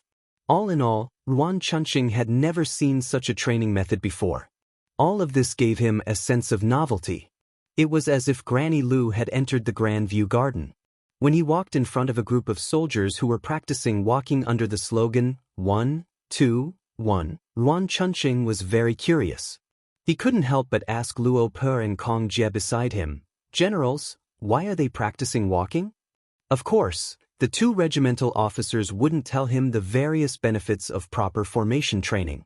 They only smiled and pointed at a young man who was also dressed in camouflage clothing not far away. "That's the Duke of Loyalty. Let's go over." But when he heard that Yang Chendong was right in front of him, Yuan Chunqing set aside his curiosity and strode over to where Yang Chendong was. As he walked forward, his expression constantly changed. When he felt that the smile on his face was enough, he maintained this expression and walked over to Yang Chendong. "Duke, the Prime Minister of Jiaoji is here." Kong Jie's voice rang out respectfully and spread forward. Yang Chendong, who was watching the training on the field, didn't change his expression. It was as if he didn't hear Kong Jie at all and continued doing what he was supposed to do. After Kong Jie reported again, he didn't say anything else. He believed that the sixth young master must have heard what he said, but he didn't reply. There must be a reason why Kong Jie didn't ask any more. Yuan Chunqing, who was originally smiling, stood there awkwardly. A full quarter of an hour passed. During this time, Yang Chendong said something to a few of the officers beside him. He pointed out many problems with the soldiers' training, but he didn't say a word to them. He didn't even turn his head to look at them. This made Yuan Chunqing's expression turn even uglier. If it wasn't for Crown Prince Li Yuanlong's voice in his mind, he would have probably left in a huff. Ahem. In the end, he had to fight for the opportunity himself. After adjusting his mentality, Yuan Chunqing decided to speak up himself. Although it was embarrassing enough, it was better than standing there all the time. "Your Excellency, I am the Prime Minister of Jiaoji Nation, Yuan Chunqing. I am here on the orders of my Crown Prince to pay my respects." Yuan Chunqing's voice wasn't soft. He shouted with qi in his dantian, so it was impossible for anyone not to hear him. In the end, Yang Chendong finally turned his head. Yang Chendong finally moved. Yuan Chunqing wanted to take this opportunity to say something, but before he could speak, the ridiculously young Duke of Jiaoji spoke first. "Are you the Prime Minister of Chihe from Jiaoji? Since we are here to talk business, where is Hong Jin? I will leave this matter to you." 2 meters behind Yang Chendong stood the captive general of Jiaoji, Hong Jin. He was here to observe how the mercenaries trained under Yang Chendong's permission. According to the sixth young master's intention, Jiaoji would have its own army in the future, and the commander of this army would most likely be handed over to Hong Jin. When Hong Jin first heard this news, he was extremely excited. He originally surrendered to save his life, but now he really wanted to serve under Yang Chendong. It was as if he had the opportunity to come to the training ground. He stared at everything without blinking. He only wanted to learn the mercenaries' training methods so that he could form a strong army in the future.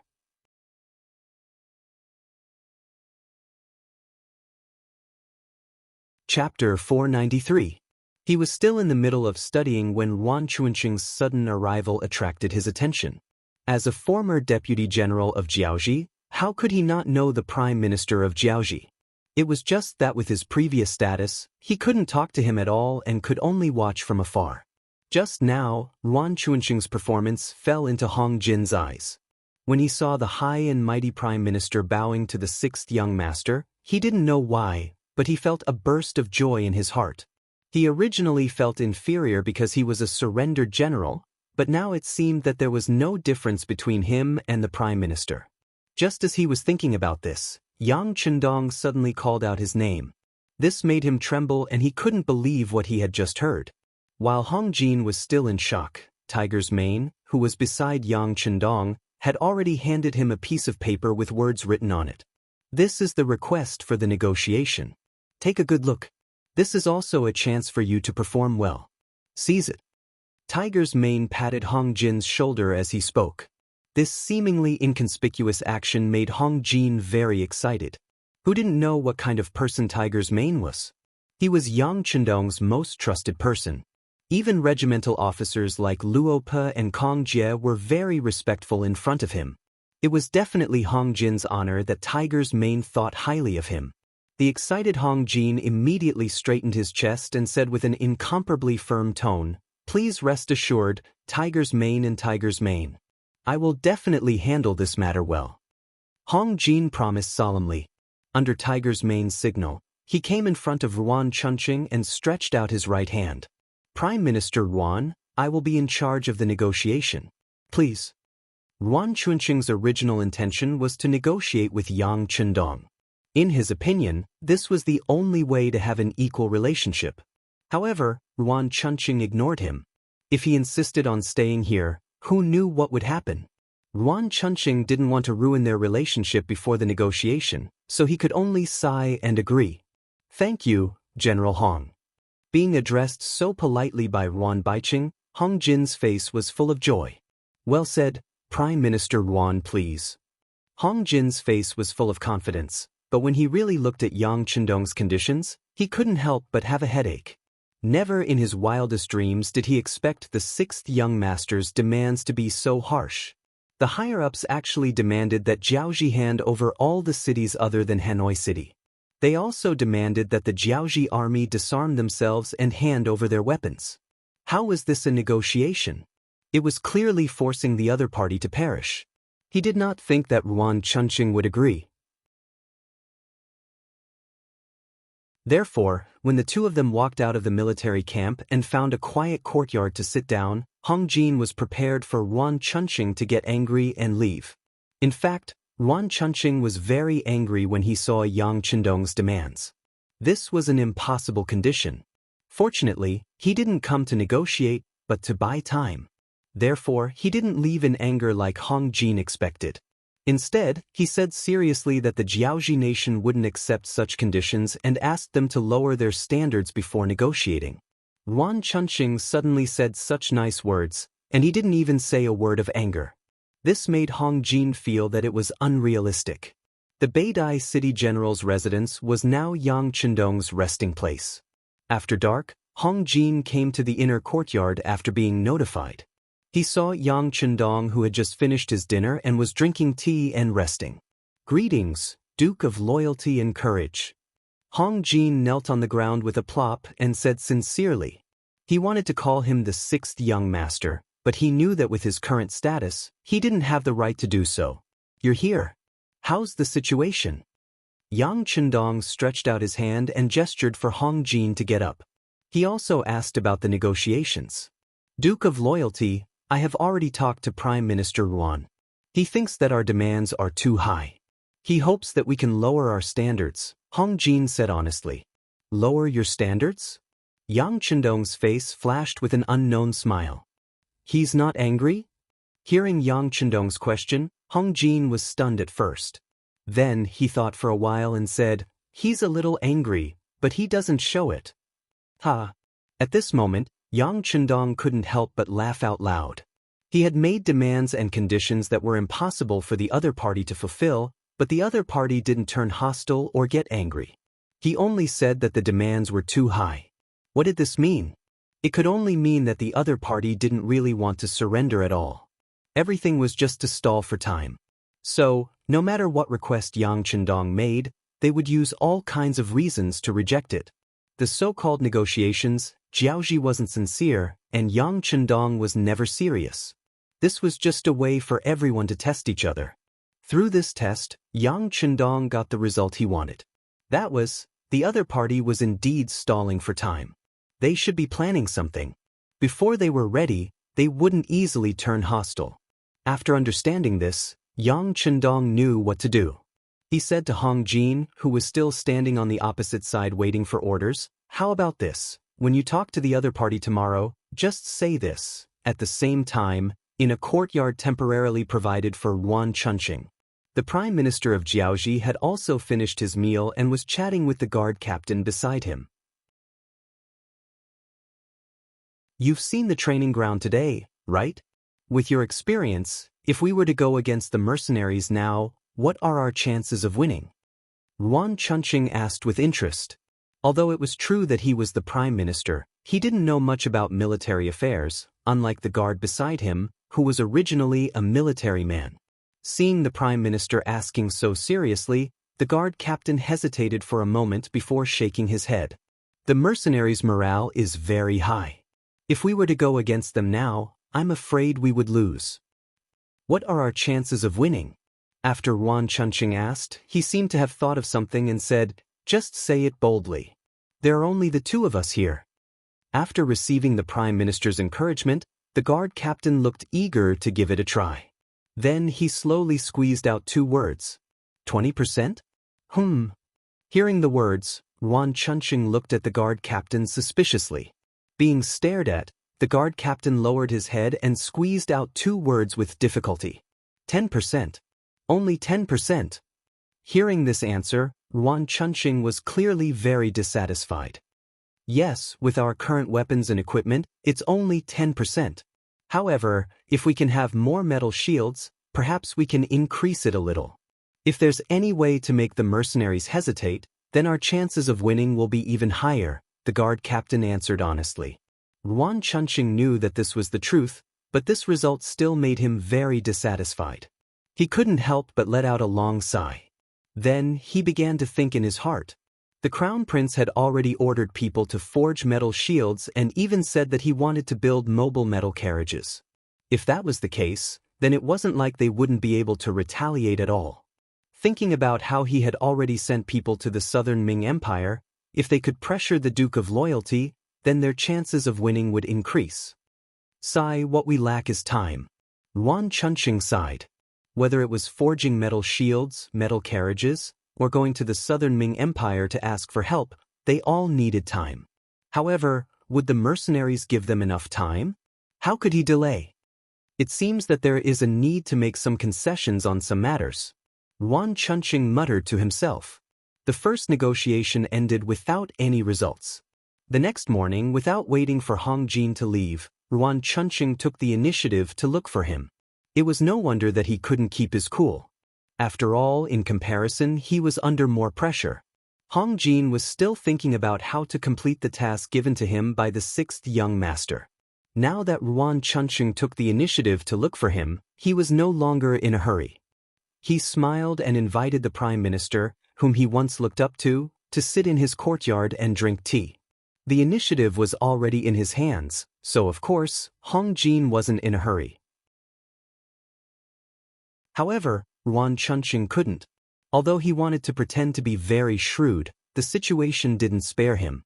Seeing that the two of them sat together and drank 2 pots of tea, he couldn't help but take the initiative to say, General Hong, do you think we can continue the negotiation yesterday? Wait, I drank too much tea. I need to go to the toilet.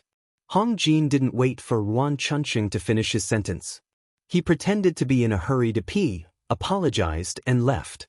Seeing how arrogant Hong Jin was, the Prime Minister's guard said indignantly, a petty man intoxicated by success. Of course, Yuan Chunqing heard this.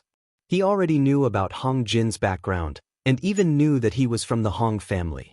In the past, even if someone introduced him, whether he wanted to meet such a small figure depended entirely on his mood. Now, he was the one putting on airs. Of course, he was angry. However, when he considered the big picture, he had to suppress his anger.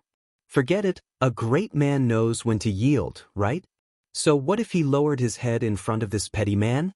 Once Jiaoji obtained the final victory, not only Hong Jin, but also the entire Hong family, he wouldn't let them off easily.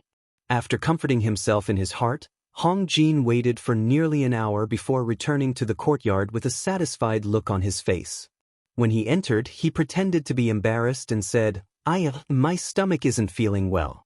Sorry for making you wait, Prime Minister.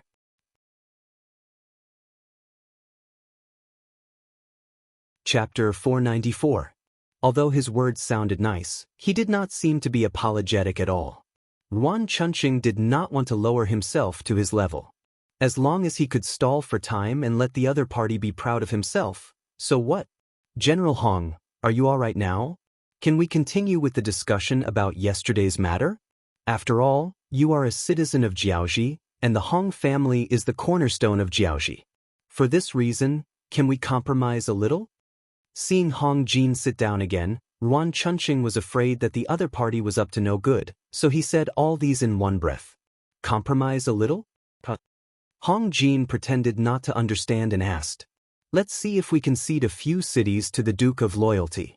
As you know, yesterday's request is no different from wiping out the entire Jiaoji. I really can't agree to it. Yuan Chunqing said shamelessly. No. Unexpectedly, Hong Jin shook his head and rejected the offer directly. Please don't, General Hong. For the sake of the Hong family, please compromise a little. Don't worry, when I return, I will promote the people of the Hong family and make them one of the top 6 families. What do you think? This time, in order to achieve his goal, Yuan Chunqing was really going all out. He could make any kind of promise as long as he could buy some time. As expected, when he mentioned the Hong family, especially when he said that he could make the entire Hong family one of the top 6 families, Hong Jin's eyes lit up, as if he was tempted. General Hong, you must help me. Yuan Chunqing begged for mercy again. Although he could not make the decision on important matters, if he was willing to help, he could buy some time. Perhaps it was because of Yuan Chunqing's humble attitude, or the benefits of the Hong family. This time, Hong Jin did not reject immediately. Instead, he sat there and closed his eyes. After a few breaths, he suddenly opened his eyes and shook his head again. It still won't work. The Duke of Loyalty wants Jiaoji to be completely submissive. It won't work if we give you a few cities. Hearing that it still won't work, Yuan Chunqing really wanted to cry. But fortunately, Hong Jin suddenly said, this method won't work, but there is another method that we can try. Hearing that there was still hope, Yuan Chunqing suddenly became energetic. He quickly reached out and grabbed Hong Jin's arm and asked, is there any other way? Seeing how agitated Yuan Chunqing was and how hard he was grabbing his arm, a painful expression flashed across Hong Jin's face. Hurry up and let go. You're hurting me. Oh, it's my fault. All right, General Hong, if you have any ideas, please tell us quickly.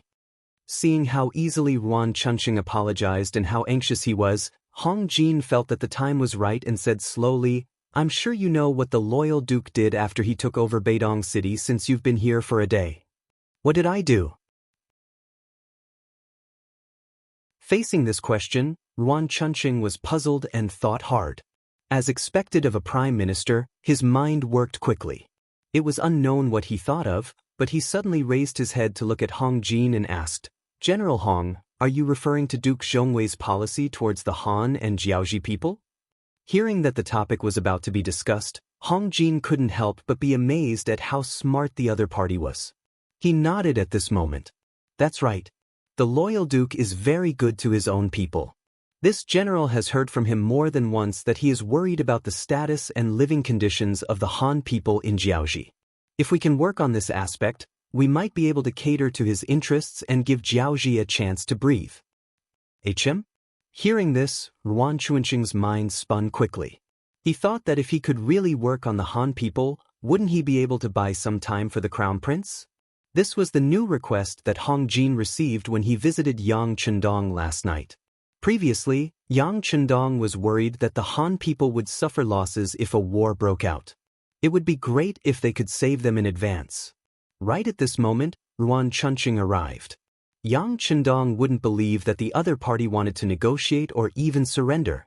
It was already good enough that Jiaoji was under the Ming dynasty's jurisdiction. However, this wasn't the result that Yang Chendong wanted. If he wanted to raise the status of the Han people, it wasn't just about convincing the enemy. It wasn't even important to convince them. After all, who knew what would happen the next day if they were convinced today? If the current generation was convinced, what would the next generation be like? The best solution wasn't to place hope on others, but to do something with one's own abilities. For example, if Jiaoji was completely destroyed and handed over to the Han people to rule, even if there were disloyal people in the future, wouldn't it be like meat rotting in a pot? Thus, from the start, Yang Chendong had no intention of letting Jiaoji off. No matter what price the other party had to pay, it was the same. However, the reason why he agreed to negotiate was because there were some things that he needed to prepare. With the 10,000 soldiers in his hands, defeating the Jiaoji army wouldn't be a problem. The problem was that after defeating the Jiaoji army, he wouldn't have enough strength to rule this place. He didn't want to work so hard only to benefit someone else in the end. Thus, the problem of population was the problem. In order to achieve his goal of ruling this place, Yang Chendong had already sent a message to Chichen City, asking them to gather some people and move them to Jiaoji. This would solve the problem of governance after the departure of the Lung Feng army and expand the Yang faction's influence and territory. It would take time for those people to arrive. Yang Xie's navy was about to attack Jiuzhen Prefecture and other places, so it would take time as well. Thus, why not take advantage of this time to get the Han people of Jiaoji over? That way, he wouldn't have to worry about people venting their anger on them or using them to threaten him in the upcoming war.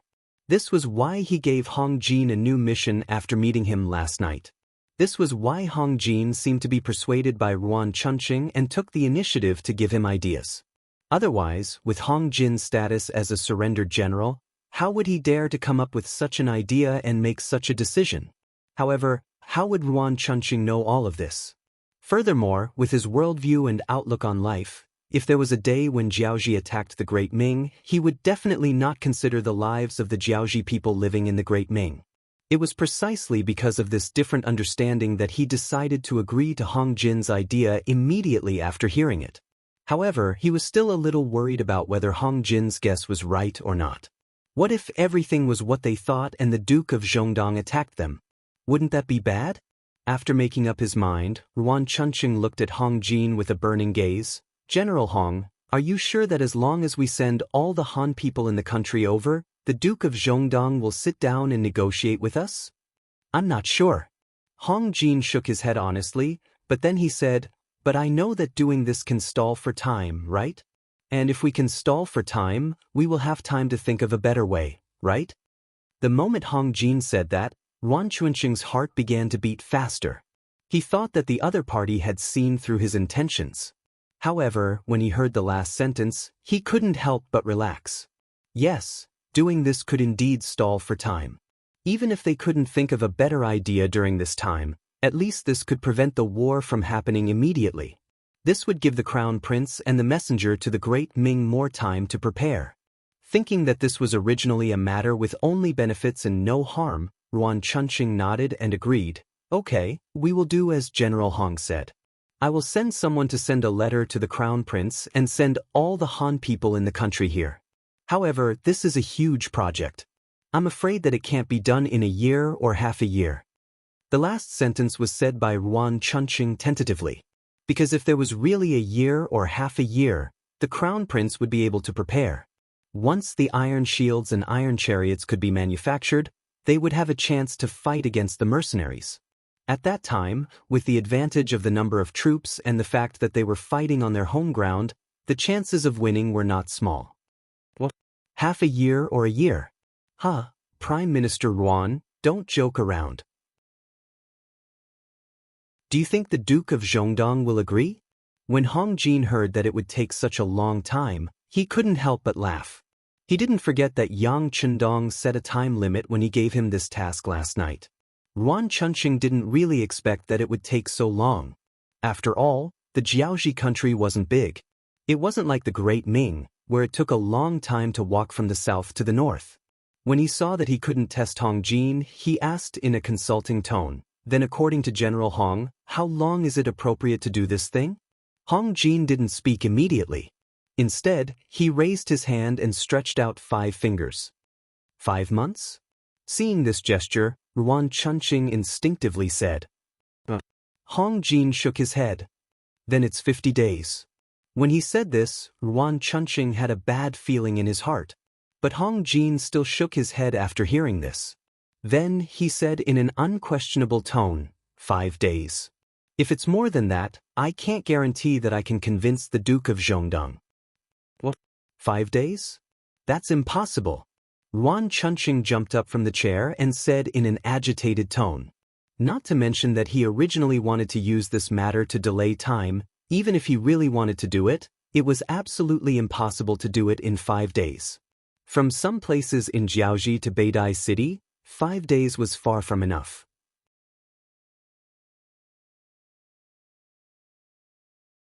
Chapter 495. As if he already knew that Yuan Chunqing would have such a reaction, Hong Jin retracted his 5 fingers and spread out his hands. If that's the case, then there's nothing to talk about. I'll go report to the Duke of Loyalty. Maybe after lunch today, they will send troops to Hanoi City. After saying this, Hong Jin stood up and looked like he was about to leave. How could Yuan Chunqing let Hong Jin leave like this? If that was the case, wouldn't his lobbying mission have failed? Therefore, he immediately reached out and pressed on Hong Jin's shoulder. General Hong, is there anything we can discuss? How about this? How about 3 months? 6 days. 2 months. 7 days. 1 month. 8 days. Half a month. 9 days. The two of them were like peddlers and finally set the time at 10 days. 10 days was the date Yang Chendong gave to Hong Jin. Because within 10 days, Yang Chendong could basically prepare for war. In such a short time, there would definitely be some Han people who couldn't come because they lived too far away. This was something that couldn't be helped. A long night was fraught with problems. If there were a few hundred or even 1,000 Hans in 1 or 2 cities that did not arrive, Yang Chendong would definitely not allow that to happen. 10 days naturally made Yuan Chunqing somewhat dissatisfied. But he also thought that when the time came, he would just delay a bit and try to send some people over within 10 days. After 10 days, there would be more people coming. He didn't believe that at that time, the Duke of Loyalty would really dare to start a war. With each having their own plans, the two sides reached a temporary agreement. Yuan Chunqing wrote a letter personally and sent it to the Crown Prince in Hanoi City. After that, the war in Jiaoji obtained a temporary peace. Yunnan Ping Shi Wang residence.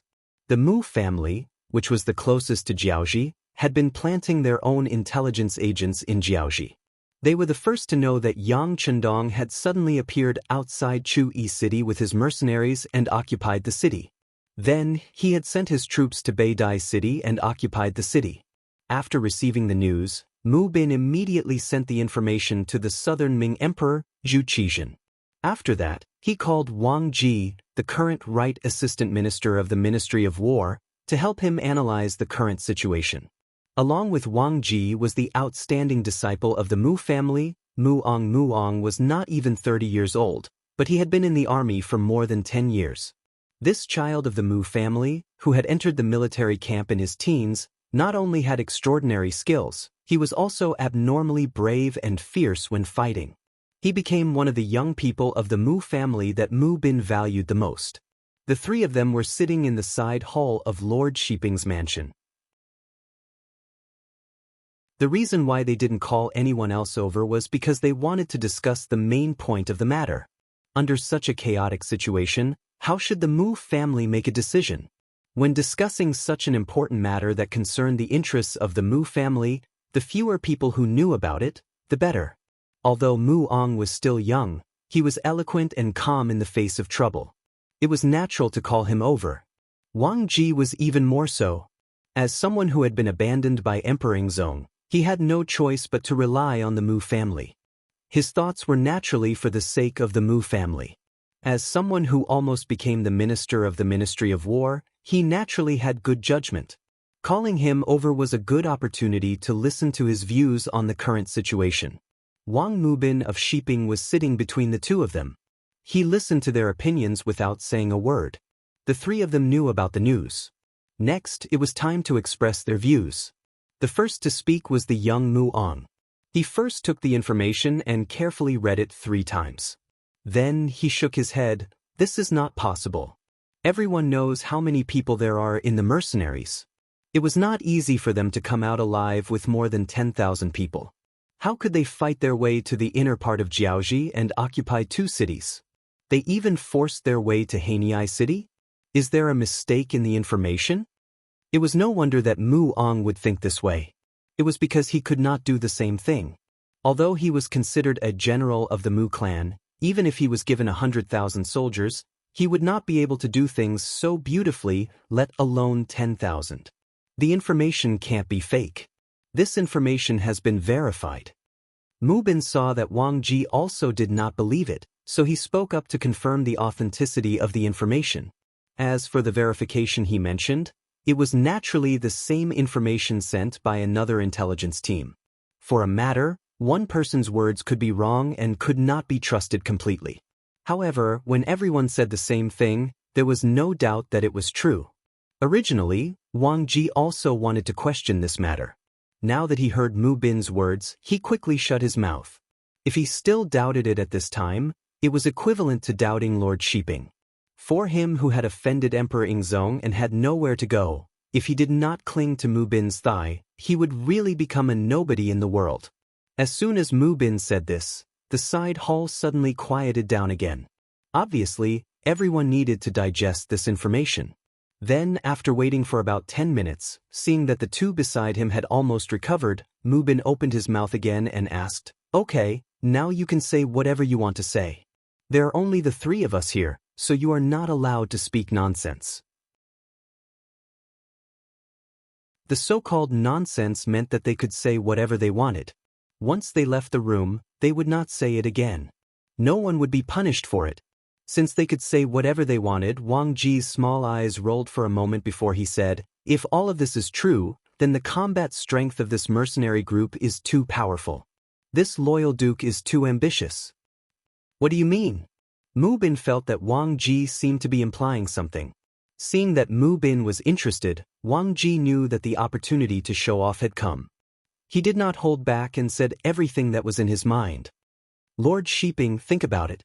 If this is really done by the mercenary group, then how powerful is their strength? With such strength, why did it take nearly 2 months when the imperial court asked him to deal with the Huang bandits? With their tyrannical strength, they could just push forward. After a few battles, the untrained and disorderly Huang bandit army would scatter and flee in all directions. Not only that, if he really wanted to solve the emperor's problem and did his best, he could have come to quell the chaos in Yunnan after eliminating the Huang bandits.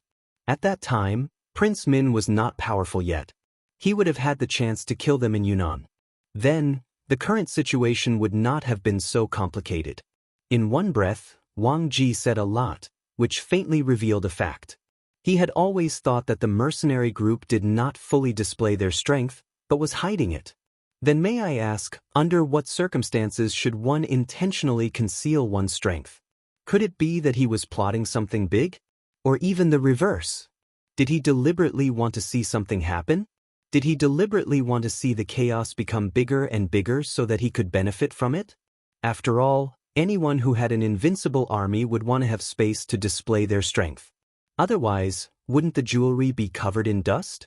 It had to be said that Wang Ji's deduction did make some sense. Mu Bin had also heard those words, but even though they had already thought of this point, they were still unable to see through Yang Chendong's grand goal of wiping out Jiaoji, raising the prestige of the Han people, and dominating the world. It was not because of other reasons, but because their vision was too narrow. Although they were considered to be in a high position, their eyes were always on the Ming dynasty, and they were also in this environment. Since young, they were taught that the outside world was a barbarian land, and it was incomparably desolate. The center of the world was the Ming dynasty, and those places were pitifully poor. What was the use of occupying them? It was under such conservative thinking that Mu Bin asked such a question. So, the Duke of Loyalty and Courage is deliberately hiding his strength. But why is he doing this? What is the use of damaging Jiaoji? Does he really want to occupy that place? Although this prince has never been there, I have heard many people say that the land there is small, and there are many people there. It is very poor. Using Mu Bin's words, Wang Ji also said, of course, he doesn't want to occupy that place. There are no benefits there. The Duke of Loyalty and Courage is doing this to show off his strength. This way, others will be wary of him, and then he can achieve his goal. Goal. This time, it was Mu Ong who asked. Wang Ji smiled proudly and then asked Mu Ong, General Mu, this old man wants to ask you. After hearing about the strength of the mercenary army, if you were to lead an army to fight him, what are your chances of winning? Mu Ang's face turned red as if he had been asked a question. He wanted to say that he was not afraid of the mercenary army, but when he thought about the way they attacked Jiaoji, it was not something he could do. This courage dissipated in a short time, and he had to shake his head and say, "If the two armies really fight, and fight with swords and spears, I'm afraid our Mu family will not be able to gain any advantage." Hearing Mu Eng's answer without confidence, Wang Ji not only did not make sarcastic remarks, but also nodded. Let's see. Even the Mu family army does not have the confidence to win. Then whether it is Ing Zong or Min Wang, how can they talk about winning?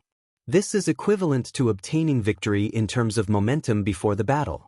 If they want to use this momentum to ask for something from the emperor, how can they not agree? At this point, Mu Bin, who was sitting at the side, finally seemed to have thought it through. Does official Wang mean that the Duke of Loyalty and Courage wants to be a king like this prince? There is indeed such a possibility. After all, we have received news before that the Duke of Loyalty and Courage is very persistent about the throne. Wang Ji nodded and said seriously.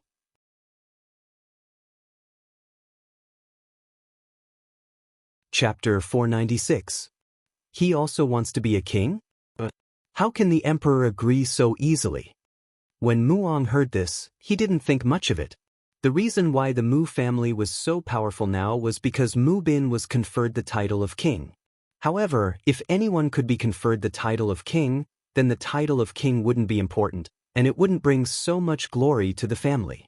In Mu Eng's eyes, it was better to have fewer and fewer kings in the world.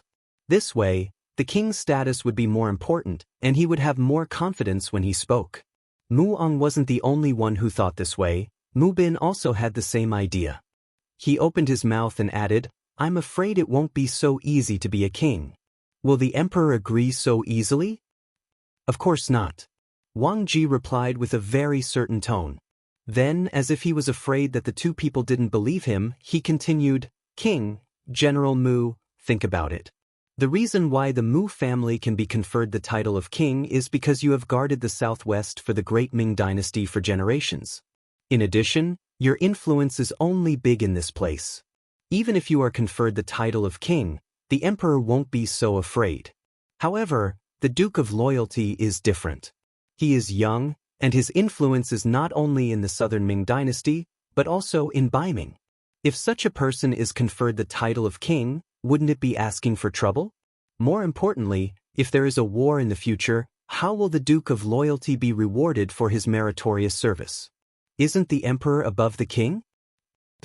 Does the Duke of Loyalty have disloyal thoughts? Hearing this, Shiping King Mu Bin's expression couldn't help but change again and again. Whether he has disloyal thoughts or not, no one knows. But once there is a slight possibility, we must be prepared.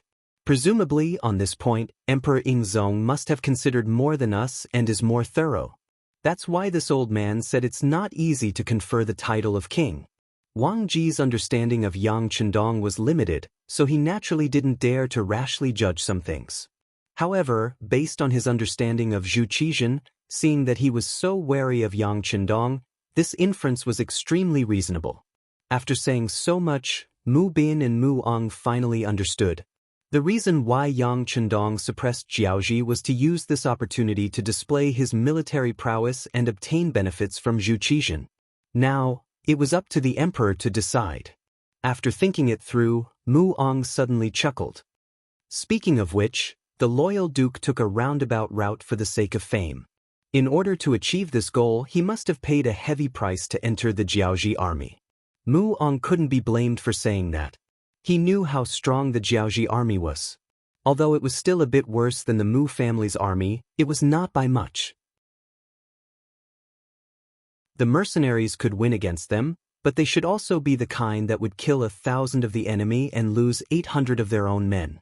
And the price he paid was nothing more than a throne, and it was very likely that he would not be able to obtain it. If that was the case, wouldn't it be equivalent to putting in effort for nothing? But no matter what, this matter had nothing to do with the Mu family army. Regardless of whether the Jiaozhi army suffered heavy losses or the mercenaries were heavily injured, they were happy to see it happen. Now that the matter seemed to have been cleared up, everyone's previous worries also disappeared. This originally had nothing to do with the Mu family army. Moreover, no matter how strong the mercenaries were, it was impossible for them to find trouble with the Mu family army after defeating the Jiaozhi army. Not to mention that they did not have any conflicts before. Even if they really fought with the Mu family army, what good would it do? Even if there were no benefits, who would be willing to do it? After knowing that no matter how the war developed, it had nothing to do with him, Mu Bin's expression completely relaxed. Alright, just send people to keep an eye on this matter. As for how it will develop, there must be someone who has a bigger headache than us. Mu Bin's words were correct. Prince of Min's faction also had the same attitude as him, but they did not care about their own affairs. They were currently thinking of using all their strength to conquer the entire Guangdong province. This was because during this period of time, they had sent troops everywhere and conquered many cities in Guangxi that they had yet to reclaim. Now that the entire Guangxi was in their hands, they naturally set their sights on Guangdong, especially the important Guang province. The person whom Mu Bin said would have a bigger headache was naturally the southern Ming imperial court. The Minister of War, Kuang Yi, who was the first to receive the news, was in a good mood.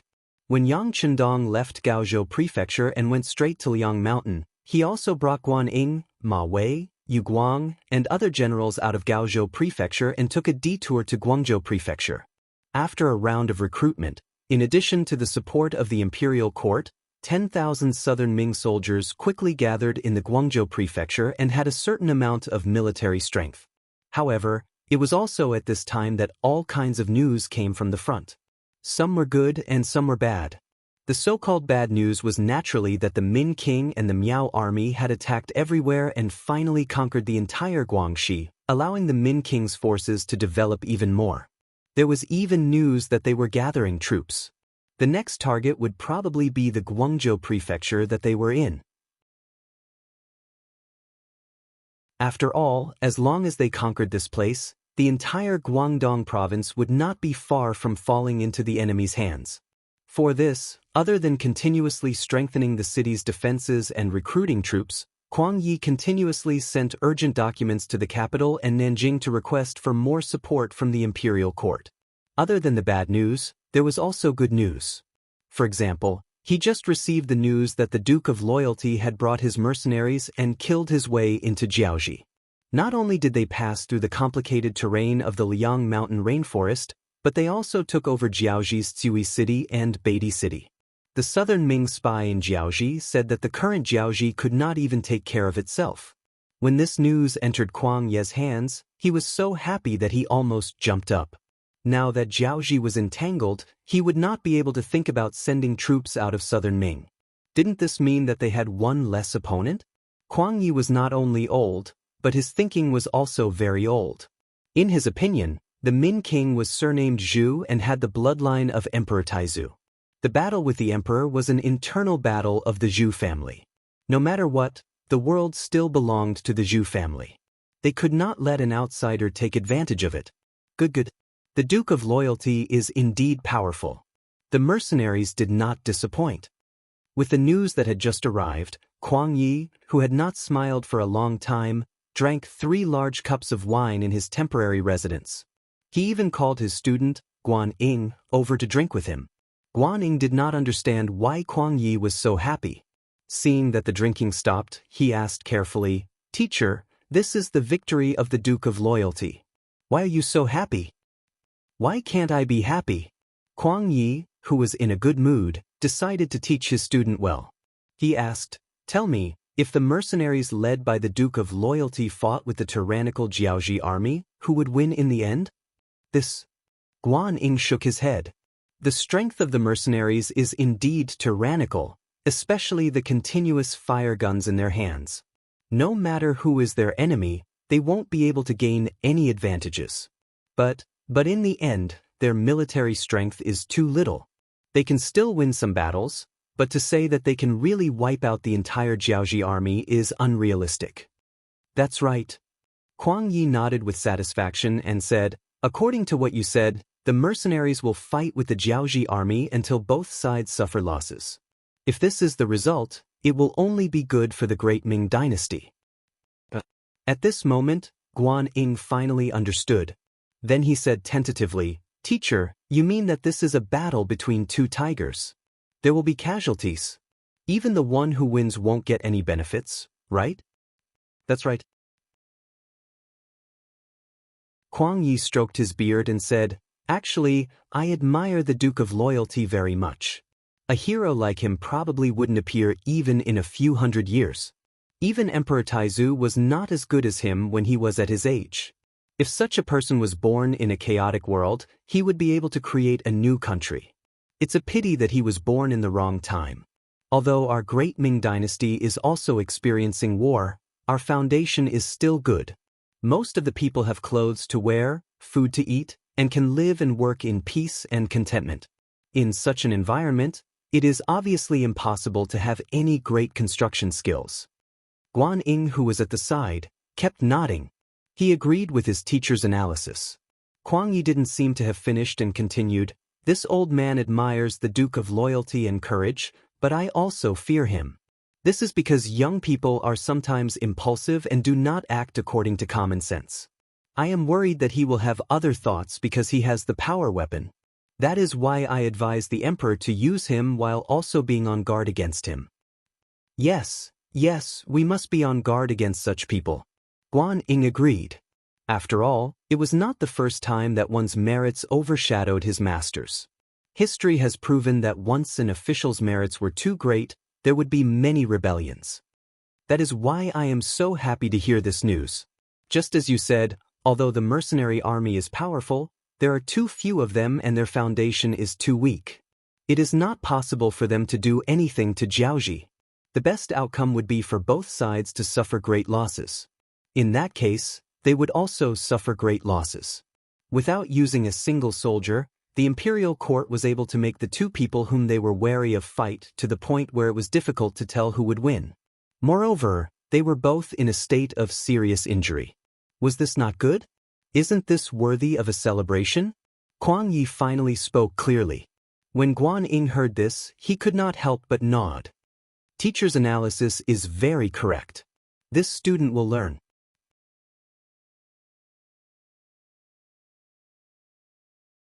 Chapter 497. Ah, Guan Ying, you are actually very smart. Do your job well. Teacher is getting old and will retire one day. When that time comes, the Ministry of War will be under your control. Kuang Yi was so happy that he couldn't help but say what was on his mind.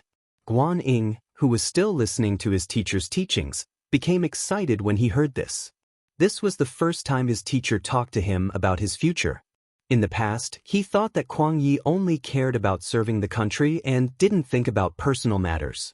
Now, it seemed that it wasn't that he didn't think about it, but that he didn't want to express it. Kuang Yi was almost 70 years old. How many more years would he be in charge of the Ministry of War? When he retires, he would arrange for his trusted aides to take over. This was human nature. At that time, it would be time for him to rise to the next level. Thank you, teacher. Guan Ying stood up and bowed in gratitude. Haha.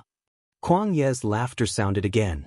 It seemed that from this moment onwards, the southern Ming Empire had regained its former prosperity and power. The news was still being passed around and had not reached Nanjing yet. However, when the news reached there, especially after the emissary of Jiaoji met with Xu Qizhen, it would definitely make Emperor Yingzong, who had not been doing well recently, happy.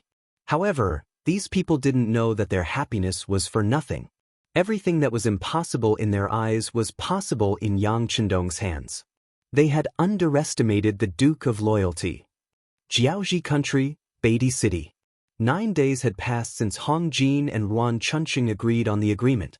In these 9 days, more than 20,000 Han people had arrived at Beatty City. Among them, there were hundreds of Jiaoji spies who were hiding among them. They were dressed like the Han people. In addition, they had lived together for many years, so it was easy to disguise themselves. According to Ruan Chunqing, there were at least 10,000 Han people rushing here. There were also many cities that were still mobilizing because they were too far away. All in all, Ruan Chunqing was very proactive in this matter. His actions seemed to be very fast. However, Jiaoji wasn't a small country. It was impossible to complete this matter in 10 days. This way, it would be able to stall for time. Yang Chendong had long seen through Ruan Chunqing's thoughts. He didn't point it out because he also needed time to prepare for the battle. With the Han people entering the city, it would be easier for them to conceal their military objectives. As for whether or not there were spies from the Jiaoji nation among the 20,000 Han people who had already entered the city, Yang Chendong did not care. After all, these people were going to be sent to Ryukyu Island. At that time, no matter who you are, after studying and living there, you will become a resident of Crimson City. On the surface, Yu Qian was in charge of the management of Crimson City. However, he was more in charge of managing the people's livelihood and the development of various factories. In fact, he was still implementing military control among the people. If one had to describe it, it was a bit like when China was established in the 60s. Every outsider who entered would be strictly checked. Even if you were a Han person, you would be disrupted after entering the city. Yang Chendong was playing this game. Under such a policy, Leng Feng, the auxiliary soldiers, the militia, and even the children's regiment as well as the residence committee, if anyone tried to do anything, they would be caught and dealt with. Even wearing a big hat on the streets was a common thing. It wasn't worth making a fuss about. Under such an atmosphere, no matter where these 20,000 Han people came from, they would only be on the same side when they arrived at Ryukyu Island. In fact, the moment these 20,000 people entered Beatty City, they were under military control. Then, they were escorted out of the city by Leng Feng, the auxiliary soldiers, and the temporary auxiliary soldiers to Chu-Yi City. At the seaside not far from Chu-Yi City, the Yangtze Navy ship was already waiting there. On the ship, not only were there large amounts of firearms and ammunition produced by Crimson City's arsenal, there were also 50,000 Han people. These 50,000 Han Chinese were all young and active members who had performed outstandingly on Ryukyu Island. They were selected by various units and departments. They would become the backbone of the Jiaoji country in the future. They would lead the people here to build a new Crimson City. Of course, this so-called building was not really building a modern city. Instead, it was a transfer of management and governance. In other words, it was the continuation of Yangtze's new territory. This was also an expansion from the island to the mainland. This was the first expansion, and there was no prior experience. In order to achieve a better goal, these 50,000 people were only the first batch. There would be a second and third batch, each with 50,000 people. With these 150,000 people as the foundation, and some Leng Feng soldiers stationed here in the future, stabilizing the territory of Jiaoji would not be a problem. In truth, Yang Chendong wanted to send more people out from the island. However, these 150,000 youths were already enough to cause Crimson City to suffer. After all, what Ryukyu Island lacked the most was manpower. Being able to squeeze out these 150,000 people was because Yang Chendong had given a strict order, and his subordinates had no choice but to obey. If it had been someone else who had given this order, Yu Qian and the others would have been able to provide 20,000 to 30,000 people. Now, out of the first batch of 50,000 people, other than leaving behind 2,000 people in Chu-Yi City as the backbone to start changing the living conditions there, the remaining 48,000 people were carrying all kinds of food, drinks, and ammunition towards Beidai City. There are still too few people. A long sigh sounded out. This naturally belonged to Yang Chendong. It had been 4 years since he had come to this world. He had been working hard to reach this scale. In the eyes of others, this might be considered very impressive. However, compared to the grand goal in his heart, it was still too far away. If he had 100 million people, even if it was only 20 million people, he would dare to go to Japan and completely occupy it. He would even dare to go to the southwest and southeast of the Great Ming Dynasty. Unfortunately, there were less than 1 million people in Crimson City. Most of them were from conquering the first Shang Dynasty. Otherwise, the 150,000 people in front of him would be enough to make him worry. With a sigh, he thought that he still needed to encourage the people of Crimson City to have more children. Although he had done a series of encouraging measures before, many factories and land needed manpower. Some of the local women had no choice but to participate in farming. However, now that the people of Jiaoji were continuously sent to Ryukyu Island, those women could be idle. With them around, as long as the incentives were right, there was no need to worry about a large increase in the population. Turning his thoughts back, Yang Chendong raised his head and asked Tiger's Mane, Is Nye Tong's 2nd Regiment in place? Young master, the day before yesterday, Commander Nye took the 2nd Regiment's Lung Feng and 10 battalions of naval auxiliary soldiers and headed towards Jiuzhen Prefecture's coastline. If I'm not mistaken, they should be preparing to take action. Yang Chendong nodded thoughtfully. Tell Regiment Commander Nye that after conquering Jiuzhen County, don't rush to join us. Continue to send troops out of Sunan County and take it down first. If we need help here, let him know. In other words, there was no need for any reinforcements.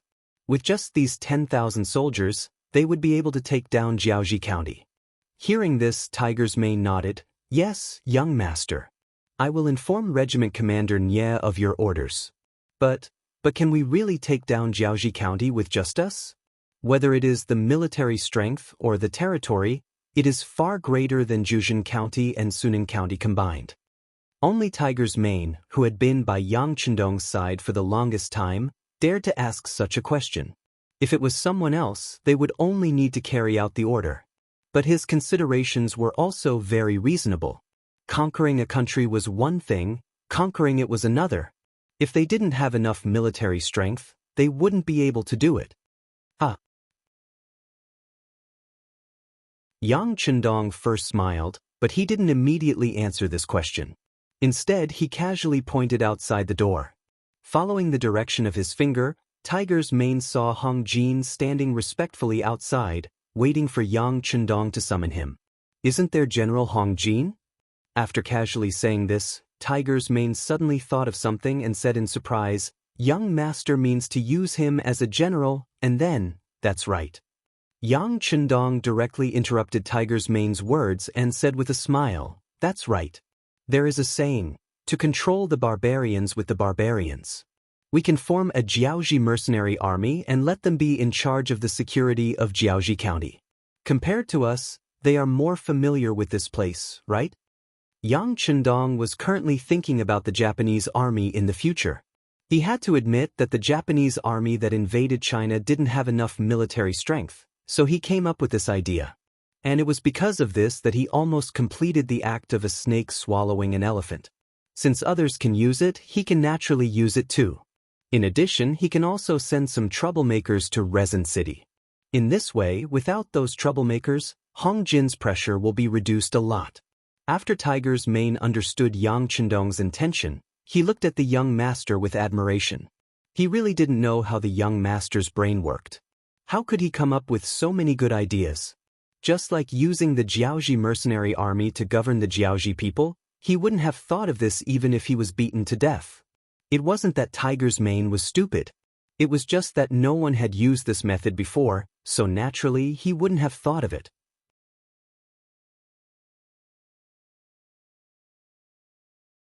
Chapter 498. Well, go and wake Hong Jin up. Yang Chendong said casually, then turned around and sat back on the big chair. In front of Tiger's Mane, he could do anything he wanted, but in front of a surrendered general like Hong Jin, he had to maintain his dignity. What was a superior? Not only did he have an imposing manner, but he also had to learn all kinds of methods and use all kinds of environments to enhance his imposing manner. Once he did it well, it would give his subordinates a lot of psychological pressure. When he issued an order, there would naturally be no second opinion. Not long after Yang Chendong sat down, Hong Jin came in under Tiger's Mane's lead. As soon as he entered the room, Hong Jin knelt on the ground, not daring to raise his head, and said in a very respectful voice, Subordinate Hong Jin greets Duke of Loyalty. As a surrendered general, Hong Jin was very clear about his identity. Not only in front of Yang Chendong, but even in front of some ordinary mercenary officers, he was very respectful. Therefore, for a long time, no one really made things difficult for him. Originally, under the leadership and teaching of Yang Chendong, the mercenaries were very particular about the equality between officers and soldiers. Even if a soldier joined the army, as long as he was not too arrogant, no one would make trouble for him. If Hong Jin's attitude was slightly better, it would be even worse to say that no one would want to make things difficult for him. Yes.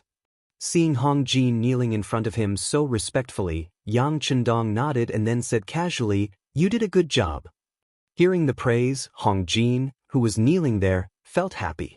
However, he still said cautiously, "It's all thanks to the Duke of Loyalty's good teachings." "All right, there's no need to call me Duke of Loyalty. You're my man, so just call me Sixth Young Master from now on." Yang Chendong slowly straightened his body as he spoke. The change in address meant that he had been initially accepted by Yang Chendong.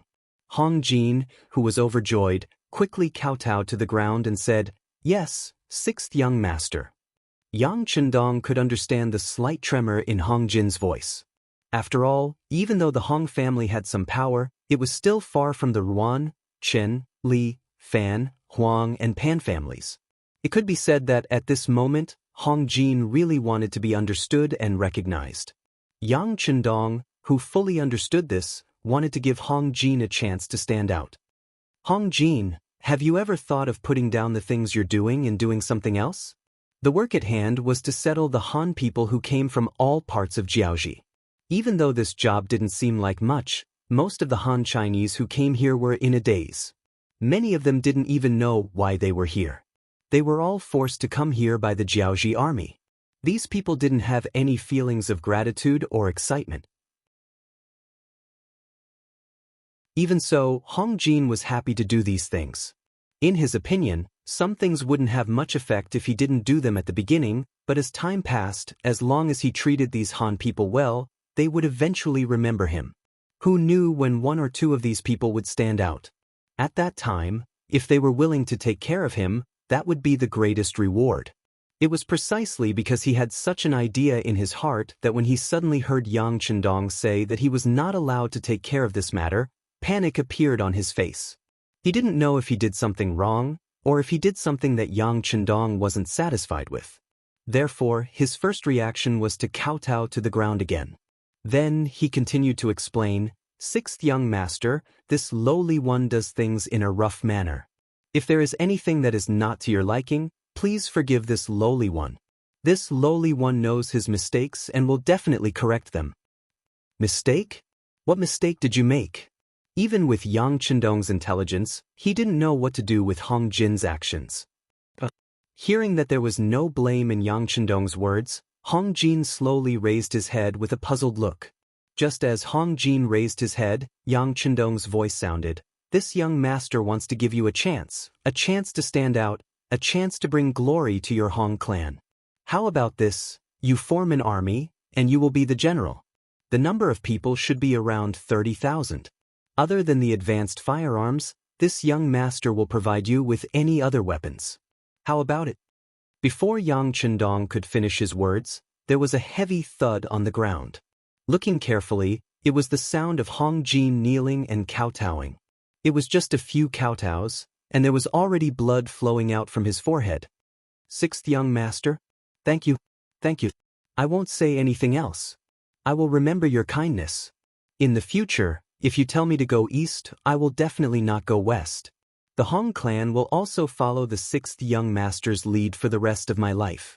It was no wonder that Hong Jin was so emotional. He had worked very hard since he was young, and that was why he had the chance to become Wan Genwang's deputy general and lead an army alone. Although he failed in the end when he faced the mercenary army. Didn't he do all this for the sake of bringing glory to the Hong clan? Now, the usually strong Jiaoji army was so weak in the face of the mercenary army. If things went wrong, Jiaoji would be in big trouble. It was hard to say if the Hong clan would be able to survive. And it was at this time that Yang Chendong allowed him to form his own army. Such a huge contrast was equivalent to a person who was so poor that he couldn't afford to eat suddenly finding a 10 million check in his bowl while begging for food. How could he not be excited and filled with gratitude? Hong Jin knelt there with tears of gratitude on his face. Then he kept swearing. Yang Chendong saw all this, but he wasn't moved. He didn't really want to pity anyone, because when he thought about how the Han clan would have to be slaves for a few hundred years if it wasn't for his appearance, he was furious. Back then, did anyone pity the Han clan? Of course, the answer was no. In this world, it was sad to rely on other people's pity to survive. The most important thing was to have your own strength. As long as he had enough strength, he would be able to gain the recognition and respect of others. Everything else was just fleeting clouds. As for what Hong Jin said, it might be true now. But when he really obtained a high position, when the mercenary army's strength couldn't affect him, who knew what he would do? Instead of placing his hopes on others, it was better to set strict rules from the start. This way, he wouldn't have to worry about other people causing trouble. Alright, stop kowtowing. Your body is your own. This young master still needs you. If you get injured because of this and can't lead the army, then I'll have to consider changing you. As Yang Chendong said this, Hong Jin knelt there obediently. Obviously, he was really afraid that Yang Chendong would change him. If that was the case, all his hard work and performance would go down the drain. Seeing that Hong Jin's breathing had stabilized, he wasn't as agitated as before. Yang Chendong's voice sounded again. This young master can allow you to lead an army, but you have to agree to 3 conditions in advance. If you can do it, then this job is yours. If you can't do it, then there's no need to force yourself. This young master won't punish you for this. But if you can't do it, then you won't even have a chance to be free. Do you understand? Understood, this little one understands. 6th young master, just tell me what to do. At this moment, Hong Jin didn't have the ability to bargain. He had already thought it through. No matter how harsh Yang Chendong's conditions were, he would agree to all of them. No matter how high the requirements were, it was better than not knowing what would happen tomorrow. Seeing that Hong Jin agreed so quickly, Yang Chendong didn't doubt his sincerity. After all, if he was in Hong Jin's shoes, he wouldn't be able to reject the opportunity to lead an army either. Then listen carefully. First, 30,000 soldiers is a limit. No matter what happens in the future, unless there's an order for you, the number of soldiers can't exceed this number. If you're found out, you'll be stripped of your position and investigated. Second, these 30,000 soldiers must listen to the arrangements of the mercenary army unconditionally. If you or any of your subordinates dare to have any selfish thoughts, you'll be killed without mercy. Even you won't be able to escape the crime of not managing your army properly. Third, those who are capable in the Hong family can join the army. Those who aren't can't be forced to join. As for the other Hong family members who aren't young, or the elderly, children and women, this young master will arrange for them to live in another place. I guarantee that they'll have a good life and won't be in any danger. However, they can't live in Jiaoji anymore. It's up to you to decide how to do this job. These are the 3 conditions. If you agree to them, this young master will also promise you what I just said. If you don't, then just pretend that I didn't say anything. Yang Chendong stated the 3 conditions and waited for Hong Jin's reply. He didn't have any intention of forcing Hong Jin. There were some things that couldn't be done well without the initiative. As for why he wanted to form a Jiaoji mercenary army, it was because the number of mercenaries he had was still too little. If he had to leave behind a sizable army for every territory he conquered, then no amount of mercenaries would be enough. After Yang Chendong finished speaking, Hong Jin, who was kneeling on the ground, heard everything clearly and quickly came to a decision. 6th young master, Hong Jin is willing. Hong Jin naturally understood the meaning behind Yang Chendong's words. He wouldn't be allowed to grow, let alone form his own faction. At the end of the day, he would only be a puppet. Even so, he was still a general of 30,000 soldiers. As long as he didn't go overboard, there shouldn't be any problems. Compared to those Jiaoji generals who wanted to go against the mercenary army, those people were destined to die. Hong Jin was already very fortunate to have what he had. Why would he be unwilling?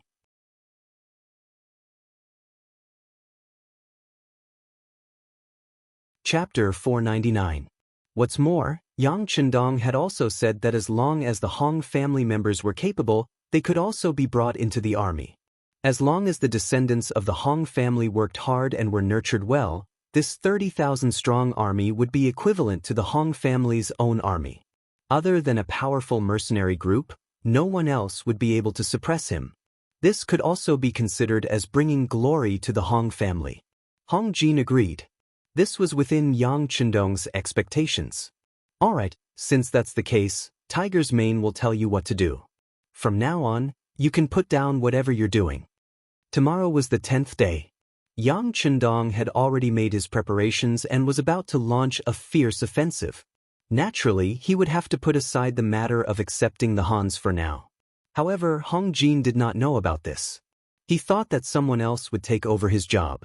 Now that he was focused on becoming a general, he kowtowed and expressed his gratitude before leaving with Tiger's Mane. After exiting the room, Tiger's Mane walked out while speaking to Hong Jin, who had his head lowered and was one step behind him. "You're quite lucky. The young master chose you because of your recent good performance. However, I hope that you can continue to work hard and don't think of other things." Yes, Tiger's Mane is right. Hong Jin will remember. Since the young master has allowed you to become a general, you can go and pick soldiers now. There are 20,000 Jiaoji citizens in Beidai City. Among them, there are around 6,000 youths. You can choose 2,000 of them to follow the mercenary army to the battlefield tomorrow. Of course, you won't be doing anything dangerous. You'll just have to clean up the battlefield, watch over the prisoners, and collect military supplies. Tiger's Mane spoke softly, but these words were like a bolt from the blue in Hong Jin's ears. His mind went blank. Tomorrow? Tomorrow? Yes. Tiger's Mane nodded. Since he had decided to use Hong Jin, there were some things that he was not afraid of in advance. The young master and Jiaoji have been feigning civility for 9 days. All the preparations have been completed. Naturally, it's time to turn hostile. Hong Jin could no longer hear Tiger's Mane's next words. His mind was still muddled. He had always thought that the mercenaries couldn't take down the entire Jiaoji, and he didn't want to continue fighting. That was why he decided to negotiate with them. As for his position as a general, it should only be to protect Chu-Yi and Beidai cities. But now, he realized that he couldn't see through Yang Chendong at all. Naturally, he couldn't know what Yang Chendong was really thinking. Could it be that Jiaoji is really going to be destroyed? As soon as this thought appeared in his mind, Hong Jin became excited. If he only wanted to govern Chu-Yi and the northern belt before, wouldn't he be able to govern the entire Jiaoji region? If that was the case, he would have a lot of power. The excitement only lasted for a moment before Hong Jin thought of another terrifying result. His Hong family was still in Jiuzhen Prefecture. Because both sides were negotiating, the Jiaoji army naturally wouldn't do anything to the Hong family. But once the war started, how could he guarantee his family's safety?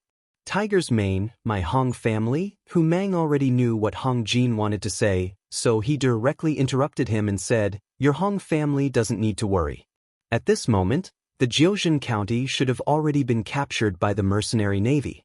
Your Hong family will be safe. Jiuzhen Prefecture. It faced the sea from east to west, connected to Jiaoji Prefecture in the north, and connected to Rinan Prefecture in the south. It was an important transportation link in Jiaoji. Previously, Crown Prince Li Yuanlong stayed here to stabilize the situation in Jiaoji. But because Hanoi City was in danger, the old King Lily didn't care. The Crown Prince had no choice but to leave for the capital to find a solution. After the Crown Prince left, the normally tense Jiaoji officials were relieved that there was no longer a curse on their heads. Although the mercenaries had appeared in Chu-Yi City and Beidai City, they were still some distance away from them. Not to mention, they had already received orders to send all the Han people out to negotiate with the mercenaries. Since it was a peace negotiation, there was no need to worry about the safety here. Coincidentally, it was drizzling today, so the generals and soldiers guarding the coastline went into their rooms to slack off. May Island. It was near Wuji City, the source of the eastern coastline of Jiaoji. Usually, there were hundreds of Jiaoji soldiers stationed here. Once they discovered any enemy, they would immediately light the beacon on the island to provide information to the city less than 100 miles away. It was drizzling today. It had been raining since morning, and there was even a moderate drizzle in the afternoon. Under such terrible weather, the visibility on the sea was not high. The Jiaoji soldiers in charge of the lookout could only see about 20 meters ahead of them. Beyond that, all they could see was a vast expanse of whiteness. With their vision obstructed and the fact that there had been no enemy here for many years, the soldiers let down their guard. Under the drizzle, other than the 2 lookout posts on the north and south, the rest of the soldiers had gone to rest in the barracks. In this environment where not even a single bird could be seen, a small boat slowly approached Miao Island. When it was about 100 meters away from the island, it suddenly stopped. Rain and fog were everywhere, forming a very good protection, making it difficult for people to spot it. As soon as the boat came to a stop, 8 men in black tights appeared on the boat and disappeared in a flash. After a few soft splashes, the 8 men dived into the water and headed straight for Miao Island, which was 100 meters away. Just like the Wolf Fang Special Forces on land, they were like a sharp knife that could be stabbed into the enemy's chest at any time. In the Navy, Division Commander Gao Xiong had invested a lot of energy and resources to form an elite team that struck fear in the hearts of the enemy. They were the Marine Corps. Since its establishment, the Marine Corps had completed no less than 20 missions. Many ships traveling in this sea area wanted to quietly pass by without paying the protection fee, but in the end, the ships sank to the bottom of the sea, which was partly due to their efforts. This time, in order to complete the mission taught by the 6th Young Master, Commander Nye Tong had transferred a platoon of Marine Corps from Division Commander Gao Xiong. The 8 men just now were just the first batch of soldiers to enter the sea. With the first batch, there would naturally be a second batch.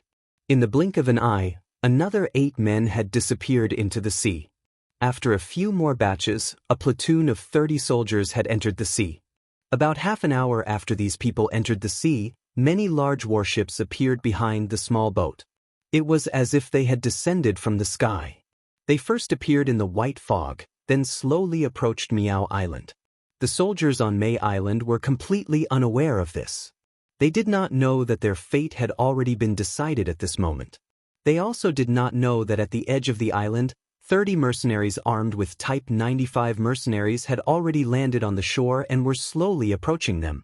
They had already practiced infiltration and landing on the island countless times.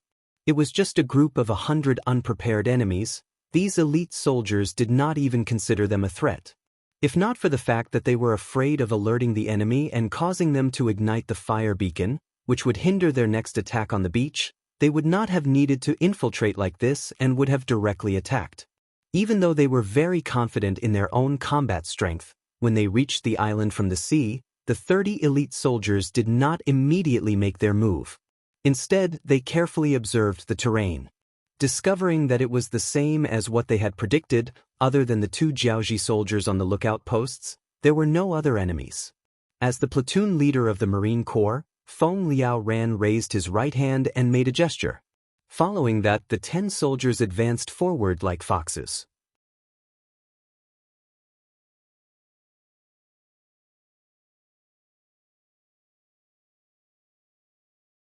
Chapter 500. The second soldier suffered the same fate, followed by the third, the fourth. It was just like a normal drill. There were only 20 Marines, and they captured all of the Jiaoji soldiers who were running around alone. From the moment they broke through the door to the end, it took less than 15 minutes, and the overall situation was decided. Maple Piaron led 2 of his team members into the barracks, but there was only a mess here. When there was not a single person in sight, the battle was declared to have ended. The swift action plan and lightning-fast surprise attack gave people the feeling that they were using a sledgehammer to kill a chicken. Even though Maple Piaron and the other soldiers had complete control of May Island, they did not show any excitement on their faces. Perhaps to them, the mission was too easy to complete, and there was no longer any sense of challenge, let alone excitement. The warship behind them sailed past May Island. When Commander Nye Yong saw Maple Piaron and the other soldiers saluting him, he immediately returned a standard military salute, and then said to the deputy commander beside him, "Leave one warship for platoon leader Maple, the rest of the ships move forward at full speed, the destination is No Weave City." After the order was given, the steam-powered ships that had been modified by the shipyard in Chichen City suddenly emitted black smoke, and like an arrow released from a bow, they flew across the sea and headed straight for No Weave City, which was dozens of miles away. No Weave City. It was still drizzling, but the soldiers and civilians of Jiaoji who had long been accustomed to such terrible weather did not have much of an impact. The city gates were wide open, and people were constantly entering and exiting. All kinds of hawking sounds could be heard, and it was very lively. On the tower of No Weave City, a Jiaoji soldier was leaning against a stone pillar and taking a nap. Perhaps it was the raindrops that fell on his face, causing him to slowly open his eyes at this moment. As he reached out to wipe the raindrops off his face, his gaze swept across the distance, and then he closed his eyes to continue his nap. But just as his head was about to lower, he suddenly thought of something and opened his eyes abruptly. He then pointed at the coastline in the distance with a somewhat shocked expression, and his voice also became a little stuttered due to the fear. Enemy, enemy, enemy, enemy attack. Following this shout, the large ship in the distance had finished docking, and more black figures were running in this direction. More and more Jiaoji soldiers saw this scene from the top of the city walls and fell into chaos. Caught off guard by the sudden appearance of the enemy along the coastline and without receiving any signal from Mi Island, the Jiaoji soldiers were completely unprepared. They didn't even have the time to close the city gates. All they could do was watch helplessly as the mercenaries in white sailor uniforms approached and entered the city. No Weave City is finished. Southern Ming Dynasty's capital, Nanjing House. The travel-worn Jiaoji diplomatic group entered the city. When the news reached the ears of Zhu Qizhen, who was having a meal with Empress Qian in the palace, a smile finally appeared on his face. Long before the Jiaoji diplomatic mission entered the southern border, the embroidered uniform guard in charge of gathering information had already found out about their objective. The Duke of Zhongdang had unexpectedly led his troops through the Langsun region. Following that, he took down Tsui and Beidai, catching the Jiaoji army by surprise. When the news spread, even Zhu Qizhen was shocked. He knew how powerful Yang Qindong was, and he had a clear understanding and evaluation of the military strength of the mercenaries. However, he still didn't expect them to be so powerful and so fast. They actually managed to kill their way into the inner region of Jiaoji. It took him a long time to calm down from the shock. Zhu Qizhen was overjoyed as he knew his chance had come. Although Yang Qindong's strength was not what he wanted to see, his current actions had indeed solved a lot of problems for him. Once the southwest Jiaoji surrendered, Shiping King Mu Bin would be free and would no longer need to defend the southwest. When that time comes, he would be able to send out his troops to attack the Min King. If that was the case, then he had seen hope in reclaiming the lost land in the southwest. The excited Zhu Qizhen suppressed the urge to order Mu Bin to send out his troops. He decided to see what the Jiaoji envoy group had to say first. Since they were here to admit defeat, he was not going to let them off the hook this time. He was going to squeeze them dry. He wouldn't forget that if the Jiaoji army hadn't helped the Min King, how could the other party have become so powerful? He also wouldn't forget that old man Li Li still wanted to marry his third princess. "What's wrong, Your Majesty? You seem to be very happy." Empress Qian noticed that Zhu Qizhen became much more excited after Chao Jixiang came over and told him about the Jiaoji diplomatic mission. As the empress, she was naturally happy for the emperor. "Ha, Empress, we can finally hold our heads high this time. Just watch. It won't be long before the matter of the southwest is resolved. Once that matter is resolved, we will work hard to govern. There will come a day when we return to the capital of the north. There can only be one great Ming, and there must be one." Seeing the emperor in such high spirits, Empress Qian was naturally overjoyed. She even ate an extra bowl of rice due to her poor appetite. The Jiaoji diplomatic mission entered the capital. As soon as they entered the relay station, they sent a letter to the Bureau of Rights, requesting an audience with Lu De, the Minister of Rights, and the Emperor of the Southern Ming Dynasty. Zhu Qizhen had already issued a decree, so how could Lu De allow the other party to meet the Emperor so easily? Even he didn't plan on meeting the other party immediately. Instead, he sent a right assistant minister to probe the other party's bottom line. In Nanjing, the Jiaoji diplomatic mission and the Southern Ming Bureau of Rights were still probing each other. Within Jiaoji, scouts were galloping on horseback. They were all soldiers sent by the various cities of Jiuzhen County to ask for reinforcements. In the face of Nie Tong's Langfengai army and 2 naval auxiliary divisions, they had captured one city after another. In just the first day, Wuji and Shupu cities had fallen. If there were no accidents, tomorrow at this time, The city walls would not be high, and the defenders would only have 2,000 soldiers, so Jufeng City would also be breached. Such speed made the generals of the various cities of Jiuzhen County tremble in fear. They could only send people out to Haniai City to ask for reinforcements. However, even the generals who sent people out knew that distant water couldn't quench their immediate thirst. Before reinforcements arrived, they would lose their cities and their positions. This time, even if they lost, they couldn't understand why. Didn't they say they were going to negotiate? Moreover, the negotiations were going smoothly. Why did the mercenaries suddenly attack? What was going on? Jiaoji Prime Minister Ruan Chunqing also didn't understand what was going on. While they were eating dinner in their temporary residence, the head of the guards suddenly came to report that there were many more mercenaries outside the residence. They had actually surrounded the residence. They surrounded us? What do they want? Ruan Chunqing hurriedly put down his chopsticks and looked at the guard captain in confusion. This subordinate doesn't know. The guard captain shook his head and added, however, those people don't seem to have any intention of charging in. They're just guarding the door and preventing our people from entering. They're only surrounding us? Could it be that there's a change in the military situation? The Prime Minister was indeed the Prime Minister.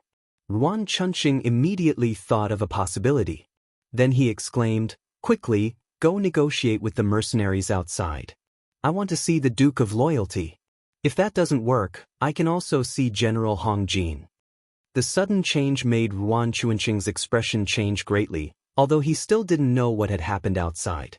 Although he didn't know what was going on outside, just the fact that the residence was surrounded was enough for him to think of the worst. Sir, this subordinate has tried, but the other party didn't pay attention to me. The guard captain first raised his head and looked at Yang Chendong with a very difficult expression. Then he lowered his head again. Plop! Ruan Chunqing sat back down on the wooden chair. His eyes were glazed over. He knew that this time the matter was serious. The moment Prime Minister Ruan's temporary residence was surrounded was the moment the mercenaries set out. 50,000 young Han people from Jiaoji had already entered Beidai City. Along with them were 5,000 Type 81 rifles made in Qiqian City's arsenal, as well as 20 individual rocket launchers and some corresponding firearms and ammunition. This was all that the munitions factory had in stock at the moment. Although Gao Xiong had dominated the seas with the navy and obtained a lot of copper and iron, the actual production was still very low. It was different from the production lines of factories in the future. Many things still needed to be completed by manpower. This made it so that during normal times, the things produced could still be used by the army. However, once there was a war, the production and consumption could not be proportional. For this matter, Yang Chendong had ordered the arsenal to continue expanding. His footsteps of conquering the world did not want to stop because of firearms and ammunition. However, some things could not be eaten in one bite. It needed to be digested and absorbed slowly. The manufacturing of weapons was based on this principle.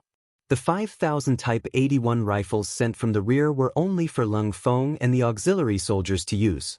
After all, if a gun fired too many bullets, there would be problems with the rifling. Problems such as the accuracy of the gun and the jamming of bullets would follow one after another. It was necessary to have a replacement port. The lack of firearms was also the reason why Yang Chendong allowed Hong Jin to form his own mercenary army. Firstly, there would be someone to manage Jiaoji in the future. Secondly, to prevent firearms from being wasted for no reason, there would be a need for some cold weapons battles. This was the time when Hong Jin and the rest could be used.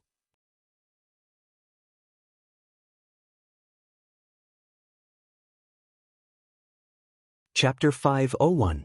However, in order to prevent a situation like this from happening in the future, they were only allowed to have 30,000 soldiers. This was a form of self-protection.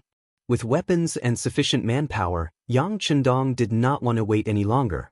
He wanted to take down Jiaoji first. This was the first step towards achieving his life goal. If he could not even conquer a small country like Jiaoji, how could he conquer the entire world? Only one auxiliary battalion and one temporary auxiliary battalion were left in Beidai City. Not counting the companies directly under the regiment, there were a total of 20 fully staffed battalions. They set off from Baidai City towards Hanoi City. The person in charge of the vanguard was the commander of the 3rd Battalion, Kong Chuanshin. The commander of the 1st Battalion, Wu Sheng, was still fighting the black soldiers of the Jiaoji Chenheijin tribe in the Langsun region. The commander of the 2nd Battalion, Chen Bo, had led his men to take down Baidai City previously. This time, it was finally Kong Chuanshin's 3rd Battalion's turn to make a name for themselves. 9 days ago, Battalion Commander Kong received the news. He gathered 4 of his elite company commanders and trained them according to the situation in Hanoi. Now that the army was finally ready to depart, the 3rd Battalion and 2 auxiliary battalions of the 2nd Regiment of the Cold Front set off 2 hours ahead of the main force. The moment they left Baidai City, Commander Kong Chuanshin gave the order for the troops to set off at full speed. He only gave everyone 20 hours to cover the distance of nearly 200 miles. This was a forced march. The troops had to reach Hanoi City before daybreak and rest for at least 4 hours before starting the siege. Once the order was given, it had to be carried out. The requirement to cover 200 li in 20 hours did not tire the soldiers out. On the contrary, they were all excited. Even the 4 auxiliary battalions at the back of the troops had high morale. After witnessing the power of the continuous fire guns, there was not a single soldier who did not want to own a gun of their own. Thus, becoming an auxiliary battalion became the hope of many. They did not have the chance in the past. Now that the opportunity was right in front of them, everyone was fighting to be the first. It was precisely because of their strong morale that the 7 battalions of mercenaries marched at a speed that somewhat exceeded the expectations of Battalion Commander Kong Chuanshin. They actually ran all the way to Hanoi City. Based on this speed, it was likely that they would arrive 2 hours earlier than the original plan. This would give everyone more time to rest under the city, and they would have more confidence in taking down Hanoi City in one battle. Hanoi City. Under King Li Li's complete control, everything here was managed by the Crown Prince Li Yuanlong. When they arrived at Hanoi from Jiaojin Prefecture, Li Yuanlong was a little worried. From time to time, there would be mercenaries patrolling the waters around the Jiaojin Prefecture, so he knew better than anyone else what kind of opponent he was facing. With the current strength of the Jiaoji Kingdom, they had no chance of winning against the cannons and guns.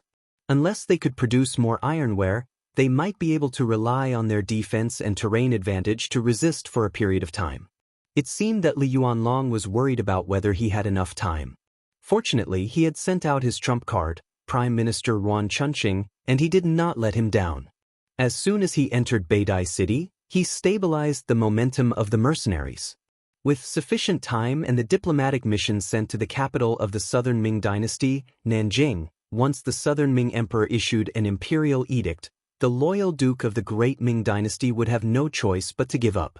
The hope of the Jiaoji Kingdom would reappear. It seemed that the situation was developing in his favor. Li Yuanlong's complexion had also improved a lot over the past few days. In addition, he did not place his hopes on anyone else. The blacksmiths in the army were working day and night to produce iron shields. Even some of the private blacksmiths in the city were temporarily recruited to help with the production of iron carriages. They had already produced 10 iron carriages that could accommodate 200 people, as well as 2,000 iron shields. With this, he could finally breathe a sigh of relief. After all, Jiaoji had been established for more than 20 years, so it still had some war reserves. Otherwise, how would it dare to agree to the Min King's request to stir up trouble in the Southern Ming Empire? Just like now, after a few days of adjustment, there were now about 80,000 soldiers in Hanoi City. With the existence of these 80,000 soldiers, Hanoi City gave outsiders the impression that it was impregnable. Nearly 300,000 citizens of Hanoi City walked out of the fog of war, and the businesses on the streets returned to normal. From afar, it was a bustling scene. However, all of this changed as the scout in front of them galloped into the city. Report. Crown Prince Li Yuanlong had just finished inspecting the military supplies and returned to his residence. He did not even have the time to sit down and drink a cup of tea before he saw the scout who was drenched in the rain. For some reason, Li Yuanlong's heart skipped a beat when he saw the scout in such a sorry state. He had a bad feeling about this. However, he did not show it. Instead, he tried his best to stabilize his body and mind. "Why are you panicking?" "Reporting to Your Highness the Crown Prince. This morning, the gates of Beidai City suddenly opened wide. Then, thousands of mercenaries came out of the gates and headed straight for Arhanei City." After the anxious scout finished reporting, he couldn't help but gulp a mouthful of saliva. From the moment he received the news until he returned to the city, he did not stop for a moment. As a result, his body was severely dehydrated. However, he did not have the time to drink water. He only wanted to deliver the news as soon as possible so that the Crown Prince could be prepared. Even though he was mentally prepared, when he heard the scout's report, Li Yuanlong could not help but feel a wave of dizziness. The scout's figure also swayed in front of him. After a few breaths, Li Yuanlong slowly adjusted his breathing. Then, he tried his best to use a calm voice to ask, "You said that there were thousands of people coming out of the city. How many are there?" "Around 3,000. The scout thought for a moment before replying cautiously. Anyone who could become a scout was not only agile, but more importantly, had extraordinary eyesight. Otherwise, erroneous military intelligence could lead to extremely serious consequences. Even though he only saw the mercenaries coming out of the city, he was still able to estimate the enemy's actual military strength. When he heard that there were only 3,000 people, Li Yuanlong's originally panicked emotions became much more stable. If it was just these people, it might not mean that the mercenaries were really going to war with the Jiaoji kingdom. Perhaps there were other reasons. After all, no matter how powerful the enemy was, it was too much to expect 3,000 people to take down the capital of Jiaoji, which had 80,000 soldiers and 300,000 citizens. Alright, this crown prince understands.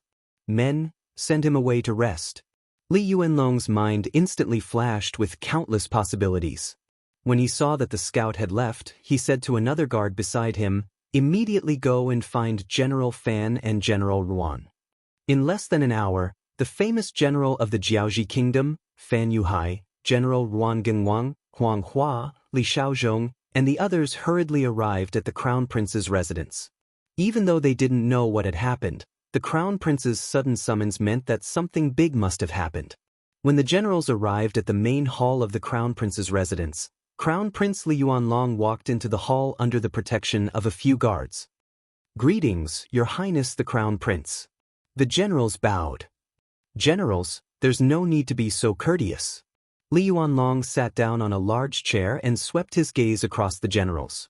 Then he said in a low voice, "I just received a report from a scout that 3,000 mercenaries suddenly came out of Beidai City.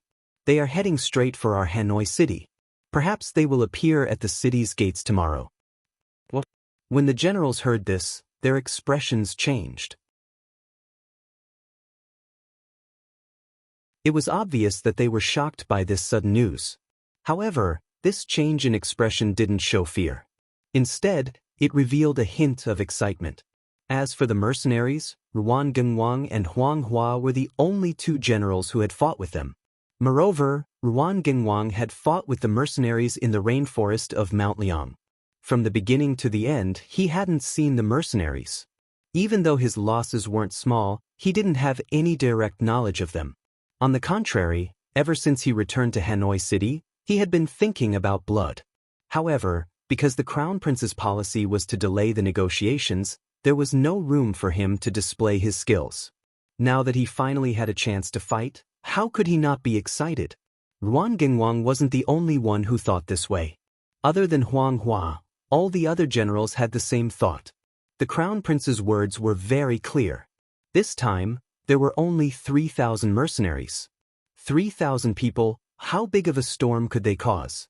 If the other party had only sent 30,000 people, it might be scary.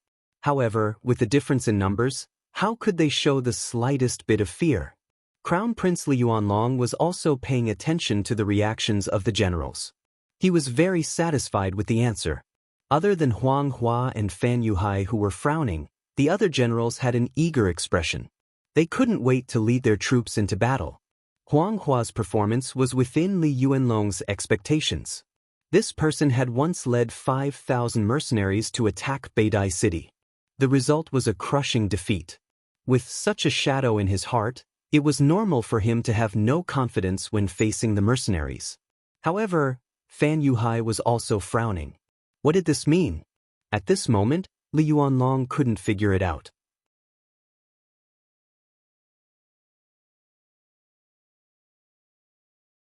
Chapter 502. General Fan, what do you think of the current situation? Li Yuanlong called out his name.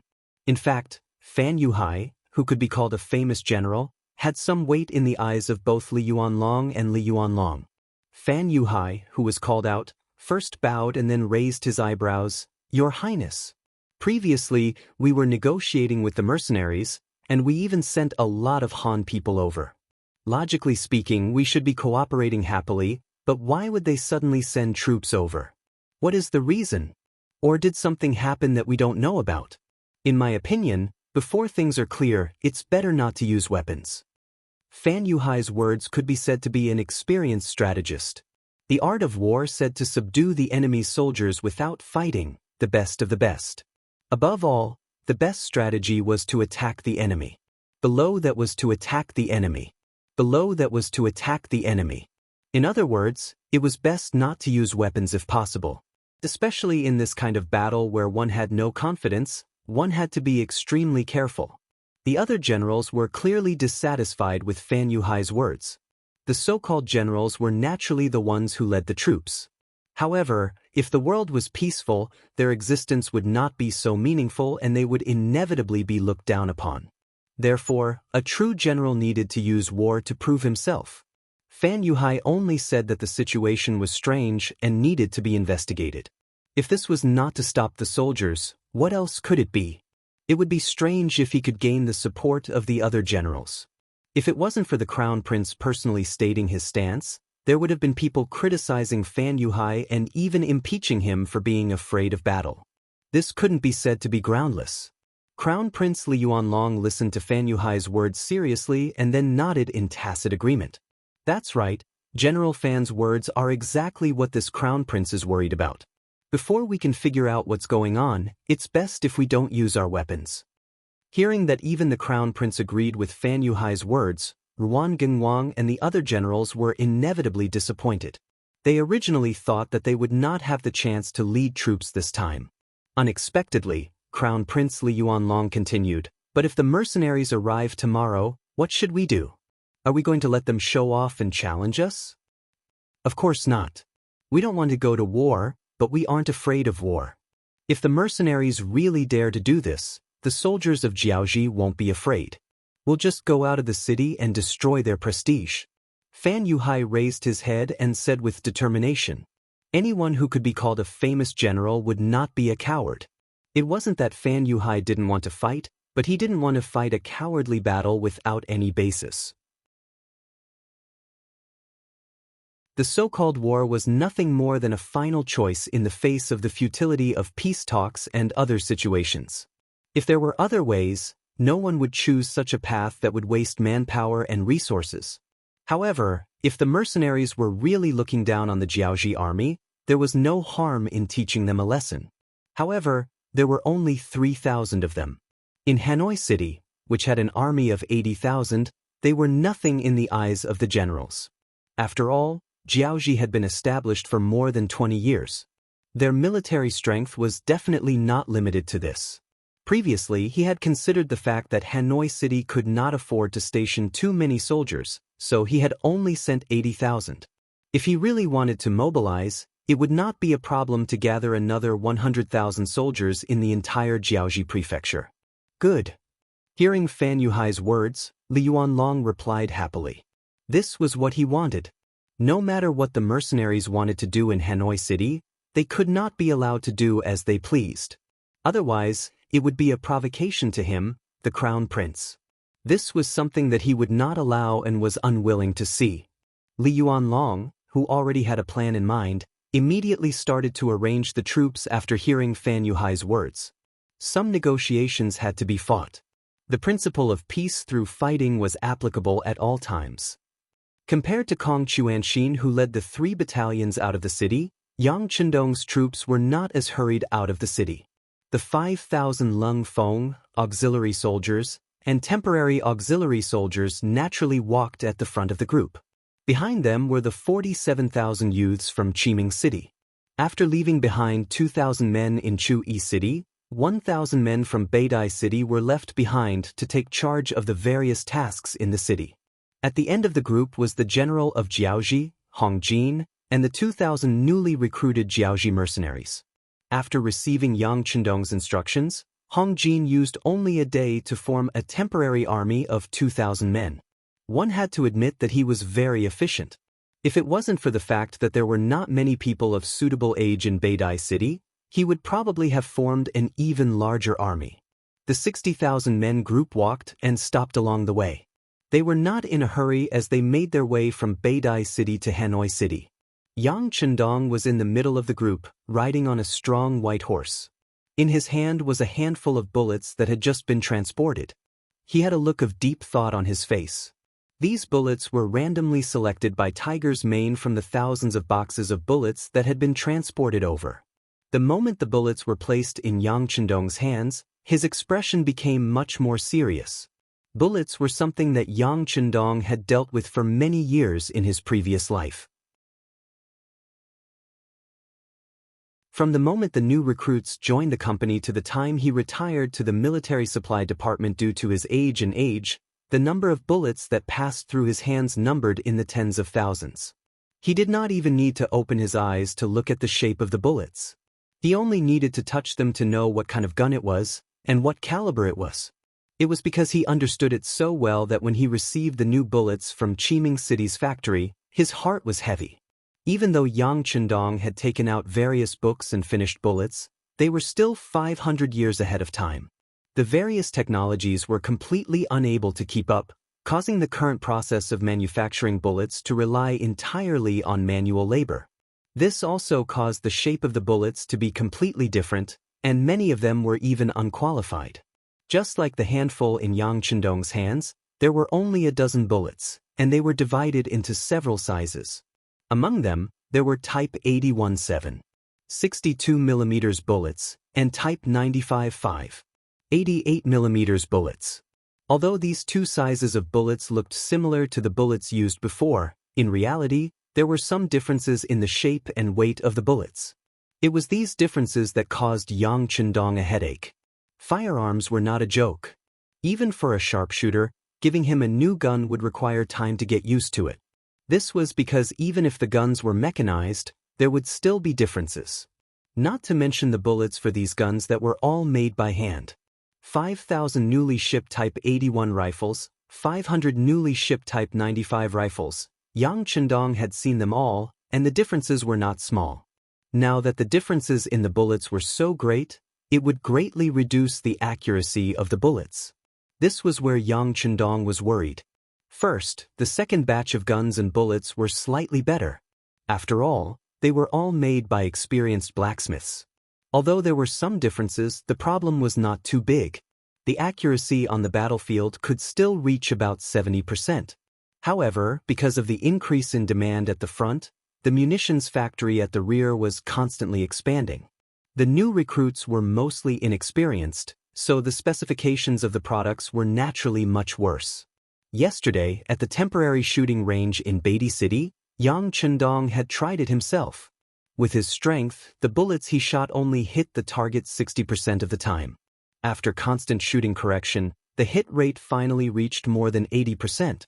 It was easy to imagine that after equipping the normal auxiliary soldiers, they would have a 30% accuracy rate. That would already be very good. This was the case when technology was not developed. Yang Chendong also knew that some things could not be forced. He could only hope that the soldiers could quickly adapt to the new guns and bullets, and not let these things adapt to them. Yang Chendong, who was riding on the horse, suddenly opened his eyes and said to Tiger's Mane, who was also riding on the side, "Inform the army that there is no need to rush. Every morning and afternoon, set aside an hour for target practice." Target practice? Tiger's Mane's face showed a look of confusion. He wanted to say that target practice was a waste of bullets, and even the wear and tear of the guns was not small. But since it was an order from the young master, of course, he would unconditionally carry it out. He nodded, then turned around and rode off to inform the army. How could Yang Chendong not know about these disadvantages? But if the soldiers were not fully adapted to the guns and ammunition, when faced with the charge of the enemy on the battlefield, the guns in their hands would not be accurate. Once the enemy really rushed in front of them, the losses would be huge. No matter what, guns were inanimate objects. Now that they were worn out, they could kill more enemies on the battlefield, increase their accuracy, and reduce the number of casualties. No matter how one looked at it, it was worth it. Through target practice, the soldiers would be more compatible with the unique guns in their hands. This was the only thing Yang Chendong could do for the soldiers. Not long after the order was given, the army stopped, and close to 50,000 Crimson City youths started to cook. Not far away, gunshots could be heard. The target practice had begun. The deafening gunshots caused the originally disorganized Jiaoji mercenaries to change their minds. At this moment, Hong Jin's words finally carried more weight, and more people knew what it meant to obey orders. Below Hanoi City, before midnight, the 7 battalions of mercenaries had arrived at a place 5 miles away from the city. They quickly set up tents here.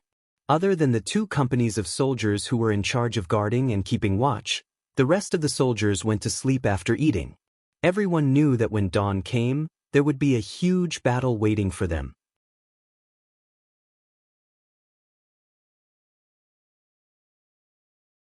Chapter 503. While the soldiers were resting, Kong Chuanxin, as the battalion commander, did not go to rest. Instead, he called for his 4 company commanders and 6 auxiliary battalion commanders to gather around a bonfire for a meeting. Ever since they left Beidai City, Kong Chuanxin's excitement hadn't stopped.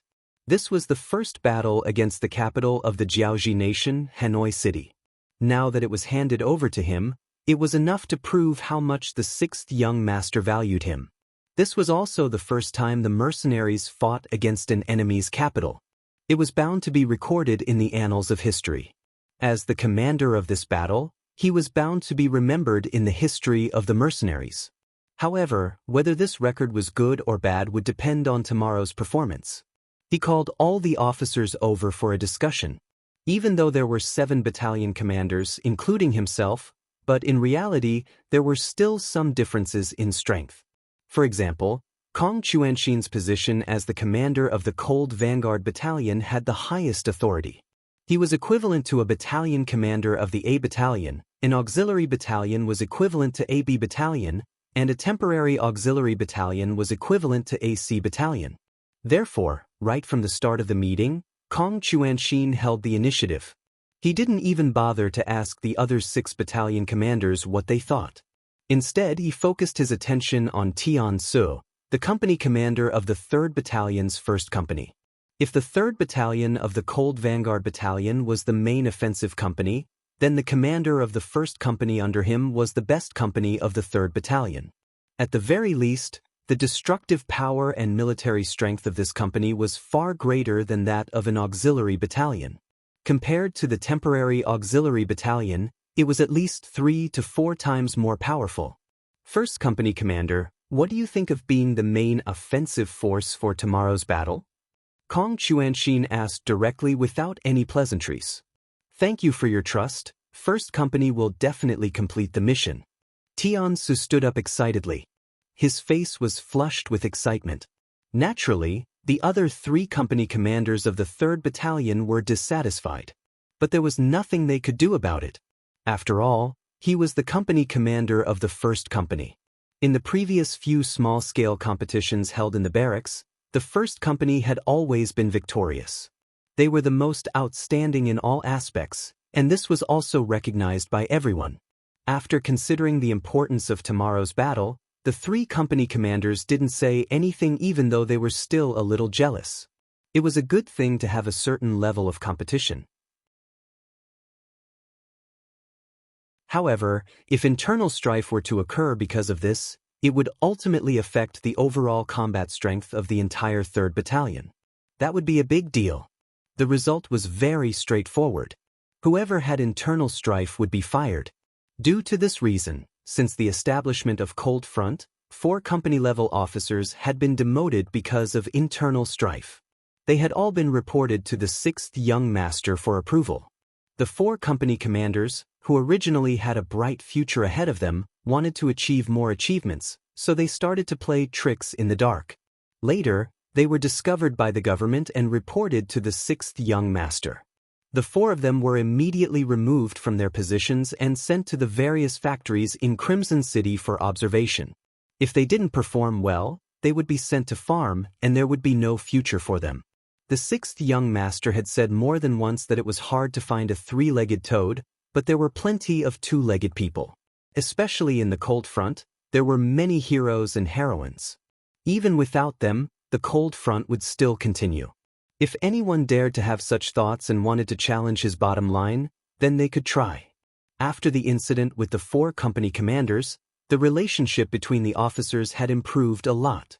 Normal competition still existed, and this was encouraged by the higher-ups. However, there were no longer any cases of people using unscrupulous methods to achieve victory. Perhaps there were still some who had such thoughts, but they definitely wouldn't dare to do it. When Tiansu was called out by Kong Chuanxin, his face was filled with excitement. Kong Chuanxin was also very satisfied with the morale of the other party. He nodded and said, "Good. Tomorrow morning, we will see your company's performance. The other battalions will cooperate with you. However, I will say the ugly words first. If your performance is not good, and you don't reach the standard of your usual training, then this battalion commander will have the authority to replace you at any time. When that time comes, don't come complaining to me." "Yes, I promise to complete the mission." After saying this, Tiansu scratched his head embarrassedly. Obviously, this wasn't the first time he had complained to his superiors because he couldn't get the main attack mission. Kong Chuanxin quickly decided on the main attack mission, causing the auxiliary battalion commanders and temporary battalion commanders to be extremely envious. However, they could only be envious in their hearts. After all, Lung Feng's strength was there for all to see. Lung Feng was able to hit the target with 60% to 70% of the bullets that were issued later. However, the temporary battalion commanders only had an average of 30% of the bullets. With such a huge difference, even if they weren't convinced, they had no choice but to accept it. After the main attack mission was assigned, it was time to assign the auxiliary attack missions. Regarding this, the military plan had already been formulated before they set off from Beidao City. Now, it was just a matter of repeating it. It was because of this that the pre-battle meeting was conducted in an orderly manner. Compared to the calm mercenaries outside the city, the Jiaoji soldiers in Hanoi City were shocked by the sudden appearance of the enemy. The general on duty reported the discovery of the mercenaries to his superiors. When the news reached the ears of the crown prince, Li Yuanlong, who was in the palace, he was extremely shocked. The first thing he said was, "How can these mercenaries be so fast? Did they fall from the sky?" Li Yuanlong couldn't be blamed for this. The distance between Beidao City and Hanoi City was close to 200 li based on the speed of the Jiaoji army. It would normally take 3 days if they were fast, 4 to 5 days if they were slow. However, in less than a day, the mercenaries had already covered the entire distance. Just this speed alone was enough to make one look at them in a new light. The generals in the city were also summoned to the main hall of the palace. After hearing the news, they were all extremely shocked. Just like the time when Huang Hua led his army to attack Beidao City, he had already tried his best. However, it still took 2.5 days for 5,000 soldiers to reach Beidao City. In comparison, wouldn't his marching speed be no different from a snail's? Fortunately, this topic was quickly forgotten. The first thing everyone did when they gathered was to think about what to do next. The original plan was to leave the city the next day and arrange the troops to prepare for battle.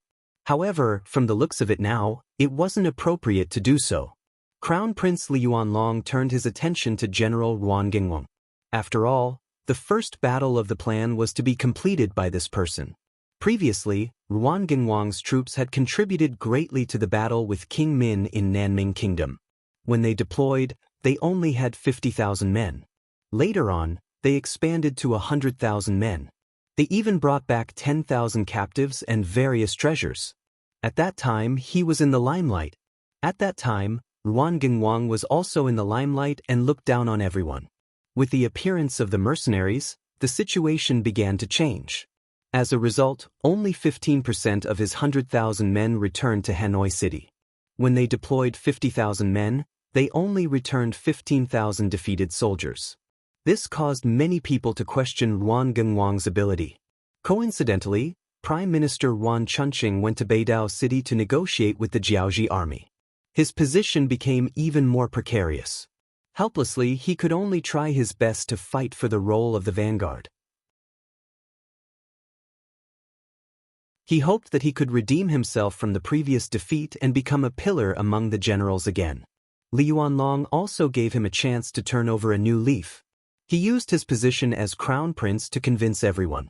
Not only did he not take back his original authority of 15,000 men, he gave him another 5,000 men, making 20,000 men as the vanguard. 20,000 men against 3,000 mercenaries. The ratio was 7-1. Furthermore, they were fighting on their home ground. No one saw the possibility of defeat. However, the sudden appearance of the mercenaries had caught them off guard. However, after the initial panic, Ruan Gingwang already walked out of the ranks in armor. He cupped his fist and said to Li Yuanlong, "Your Highness, I am willing to lead soldiers out of the city tonight to set up defenses in preparation for tomorrow's battle." But Li Yuanlong was waiting for this sentence. "Thank you for your hard work, General Ruan. In a while, you can go get 1,000 iron shields to prepare for tomorrow's battle. The other generals, do your own work according to what we discussed earlier. When the sky brightens, follow me to the city tower to take a look." "Yes." All the generals bowed and replied in unison. Among them, Ruan Gingwang's face was flushed red. He was faintly excited. Not long after the generals came out of the palace returned to the camp, Ruan Gingwang's troops moved. 20,000 soldiers came out of the east side of the city and began to form a formation 2 miles away from the city. They made a huge commotion. This also attracted the attention of the mercenaries. The 2 company commanders in charge of security had their bayonets loaded with guns. If anything unexpected happened, they would fire their guns. Fortunately, Ruan Gingwang's troops only came out of the city and did not intend to attack immediately. Perhaps he also wanted to take action at dawn. This was an opportunity to perform well in front of the crown prince and the civil and military officials. If they attacked the camp now, even if they won, how many people would be able to see their majestic and heroic appearance? Fortunately, Ruan Gingwang did not send troops out at night. Otherwise they, who were not good at night battles, would lose even more miserably. Of course, General Ruan did not understand this point yet. Everything would have to wait until dawn. After the results of the battle were out, he would know what it meant to strike a stone with an egg. Following this, even though the distance between the 2 armies was less than 3 miles, and the enemy's barracks could be seen from afar, it was still peaceful. When dawn broke the next day, smoke rose from the camp. The cooks started to get busy. A great battle was about to take place in Jiaoji.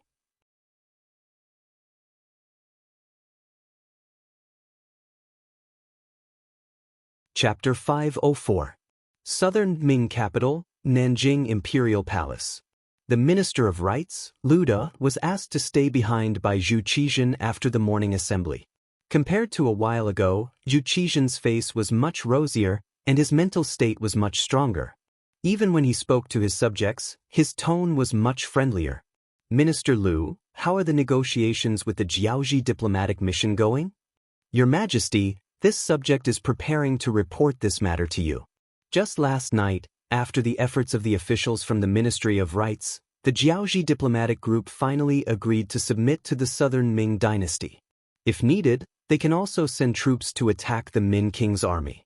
Your Majesty only needs to issue a decree for the Duke of Loyalty to disband the mercenaries." When talking about these, Lu De could be said to be talking non-stop, spittle flying everywhere. The so-called unity of the Ministry of Rites was actually nothing much.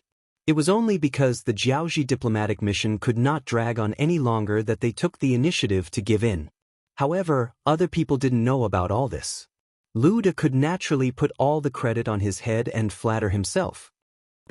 When Zhu Qizhen heard that Jiaoji was not only willing to submit, but also send troops to help him deal with the rebel king of Min's faction, his eyes widened. He then shouted loudly and slapped his hands on the dragon shore. It was no wonder that Zhu Qizhen was so excited. If it was a small Jiaoji in the past, he would not take it seriously. However, ever since his defeat at the Battle of Tumu, he had not had a peaceful time. He had walked step by step. To be able to persevere until now, he felt somewhat tired. After enduring for so long, he finally saw hope. How could he not be excited? How could he not be excited? Zhu Qizhen was truly happy. The king of Min was able to gain power with the help of the Jiaoji army. Why couldn't he gain their help to defeat the enemy? Once the king of Min's army was defeated, the southern Ming would take back Guangdong, Guangxi, and Yunnan. Not only that, he had also gained the friendship of Jiaoji. When the time came, he could ask them to send troops to help him deal with the Baiming king of Yu, Zhu Qiyu.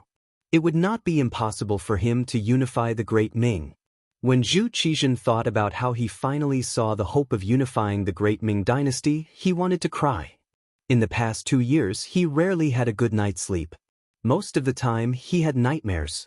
Now that he could finally get rid of all of this, it was a wonderful feeling. Zhu Qizhen's cheerful appearance was seen by Lu De. On the surface, he also had a smile on his face, as if he was happy for the emperor, but in his heart he was thinking about how to use this opportunity to deal with Yang Chendong.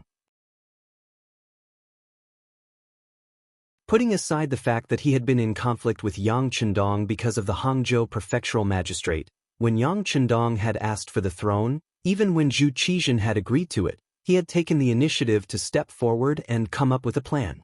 He had used the reason that he needed to inform the emperor of Baiming to ruin the plan.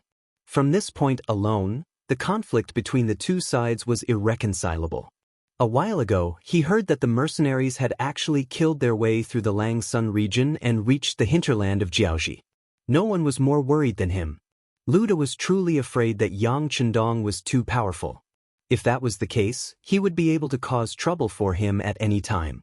Just as he was anxious and hesitant, even Lu De was thinking about whether he should send someone to contact Yang Chendong privately and take the initiative to submit to him in order to ensure his safety in the future. The Jiaoji diplomatic group appeared at the right time. After forgiving them for 2 or 3 days, they completely submitted to him. This gave Lu De hope that the matter could be resolved. Now that he saw how happy Zhu Qizhen was, he rolled his eyes and cupped his fists. Your Majesty, Jiaoji is willing to submit to you and is willing to help your Majesty send troops to quell the rebellion. However, there is a prerequisite for all of this. That is, the Duke of Loyalty has to disband the mercenaries. However, there is a saying since ancient times that when a general is away, military orders cannot be given. Will he agree? HM? After hearing this, Zhu Qizhen's eyes flashed with anger. He was the current emperor. His words were the imperial edict. If anyone disobeyed, it would be considered as disobeying the imperial edict. Who would dare to disobey the imperial edict? Of course, this anger was only a flash. Even Zhu Qizhen himself knew that his so-called authority as the emperor was naturally an extraordinary existence in the eyes of other officials, but it might not really have any effect on Yang Chendong. Didn't he previously order the Duke of Loyalty, who had resolved the rebellion in Guangdong, to disband the mercenaries and return to the capital? However, the other parties still didn't agree. Not to mention, Jiaoji, which was thousands of li away, had the qualifications to disobey the imperial edict. If Yang Chendong disobeyed his imperial edict, wouldn't his reputation as the emperor be tarnished if word got out? If that really happened, Jiaoji wouldn't seek him out even if they had to admit defeat. The favorable situation would be lost in an instant. Zhu Qizhen felt a headache coming on. But no matter what, he was still an emperor. Even if Zhu Qizhen didn't have the confidence, he couldn't show weakness in front of an official. So he only said ambiguously, "Beloved official Lu is right. The Duke of Zhongdan is currently fighting a bloody battle in Jiaoji. We also don't know what the situation is like there. If the imperial edict delayed something important, wouldn't it be our fault? He wasn't confident at all. However, he made it sound so dignified. Otherwise, how could he be the emperor? The word official could be said in any way. Although he understood this, Lu De definitely wouldn't expose him. This was a slap to the emperor's face. Unless he didn't want to live anymore, he definitely wouldn't do it. Not only that, he also pretended to be very understanding. Your Majesty is wise. The Duke of Loyalty's situation isn't something we can know about immediately. Perhaps he's facing some difficulties. Seeing Lu De on the right track, Zhu Qizhen was naturally very happy. He hurriedly nodded and said, "Yes, yes. Beloved official Lu is still the one who understands us." That's right. Does the Jiaoji diplomatic corps have any other explanation? Clearly, Zhu Qizhen was trying to think of another way by asking this question. After all, he couldn't guarantee that the imperial edict would be able to persuade Yang Qindong. He wanted to think of a solution from the weakened Jiaoji diplomatic corps. Lu De understood Zhu Qizhen's intentions and had a troubled expression. "I'm afraid that won't work. If the Duke of Loyalty doesn't withdraw his troops, Jiaoji can't even take care of itself. How can they help us?" "Is that so?" "That's true." Zhu Qizhen nodded and didn't say anything else. Lu De, who was standing below, was secretly discussing Zhu Qizhen's fantasy. He didn't have 100% confidence in making Yang Qindong withdraw his troops from Jiaoji. Yet, he still wanted Jiaoji to send troops to help him deal with the rebellious Min royal lineage. He wanted to take all the good things in the world. How could that be possible? Not to mention that Lu De really didn't have any way to persuade the Jiaoji army. Even if he did, he wouldn't help. He couldn't wait for Yang Qindong to be unlucky. Now that he had finally found an opportunity, how could he take the initiative to retreat? As the saying goes, one should take action when one should. Seeing Zhu Qizhen hesitate, Lu De hardened his heart and decided to add fuel to the fire. However, if he did so, the hatred between him and Yang Qindong would be irreconcilable. But unless that was the case, he would have to lower his head to Yang Qindong. For Lu De, the Minister of Rights, to lower his head to a junior was too embarrassing. That would be no different from killing him. After making the decision to offend Yang Qindong to the end, Lu De saw Zhu Qizhen's silence and spoke again. "Your Majesty, it's actually not impossible to persuade the Duke of Loyalty." Zhu Qizhen was still thinking about how to use the current situation to obtain the best advantage for himself when he suddenly heard Lu De's words. "Beloved official Lu, you say you have a way? What is it?" "Your Majesty, there is a way. However, if we do this, it will inevitably draw the displeasure of the Duke of Loyalty. However, compared to resolving the King of Min's rebellion and restoring the Southern Ming Empire's clarity, one person's honor and disgrace are nothing. In short, we will have to ask Your Majesty to make a decision." Lu De didn't directly state the method. Instead, he had a troubled expression on his face. He wanted to do his best to distance himself from the matter. Zhu Qizhen didn't think so much. He only wanted to solve the problem. Thus, he looked at Lu De with an urging expression. "Beloved official Lu, if you have an idea, just say it. Whether it will work or not, we will make the decision." "Yes." Lu De hurriedly agreed and then said, "Your Majesty, from what this official knows, the Duke of Loyalty has an extremely good relationship with his fourth brother. This person is now in Fujian's Jianing Prefecture. If we can persuade this person, I think the Duke of Loyalty will have to withdraw his troops for the sake of kinship. However, in this way, it is inevitable that he will have resentment." Lu De didn't say much after that. He believed that Zhu Qizhen must have understood his hint. To put it bluntly, it was to use Yang Qindong's fourth brother as a hostage to blackmail him. Although this method was not open and above board, compared to getting everything, it was worth it. Zhu Qizhen did understand Lu De's meaning, but he didn't immediately make a decision. Of course, he knew that once he did so, it was tantamount to offending Yang Qindong to death. Yang Qindong was not an outsider. If it were any other of his subjects, Zhu Qizhen would not even hesitate to issue an edict to arrest the person immediately. However, Yang Qindong now had a large number of troops in his hands. If he really pushed him to the edge and pushed him to the King of Min's side, wouldn't the loss outweigh the gain? Wouldn't he be shooting himself in the foot? If he couldn't achieve his goal after being the bad guy, then he would be asking for trouble.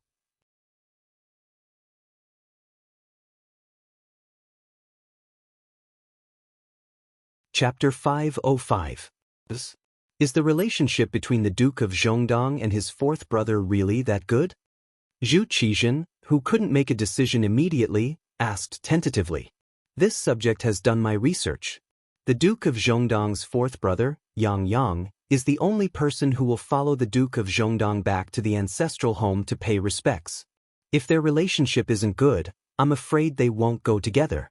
This subject also heard that Yang Yang was originally going to follow the Duke of Zhongdong and was allowed to. However, for some reason he was left behind. This should be for his safety.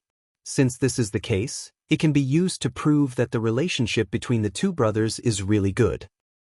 Is there such a thing? Zhu Qizhen sat on the high seat and stared at Lu De. If it was just a casual suggestion from Lu De, he would have thought that it was just a casual suggestion. However, now that he heard that Lu De had investigated this matter so deeply, only a fool would believe that it was all an accident.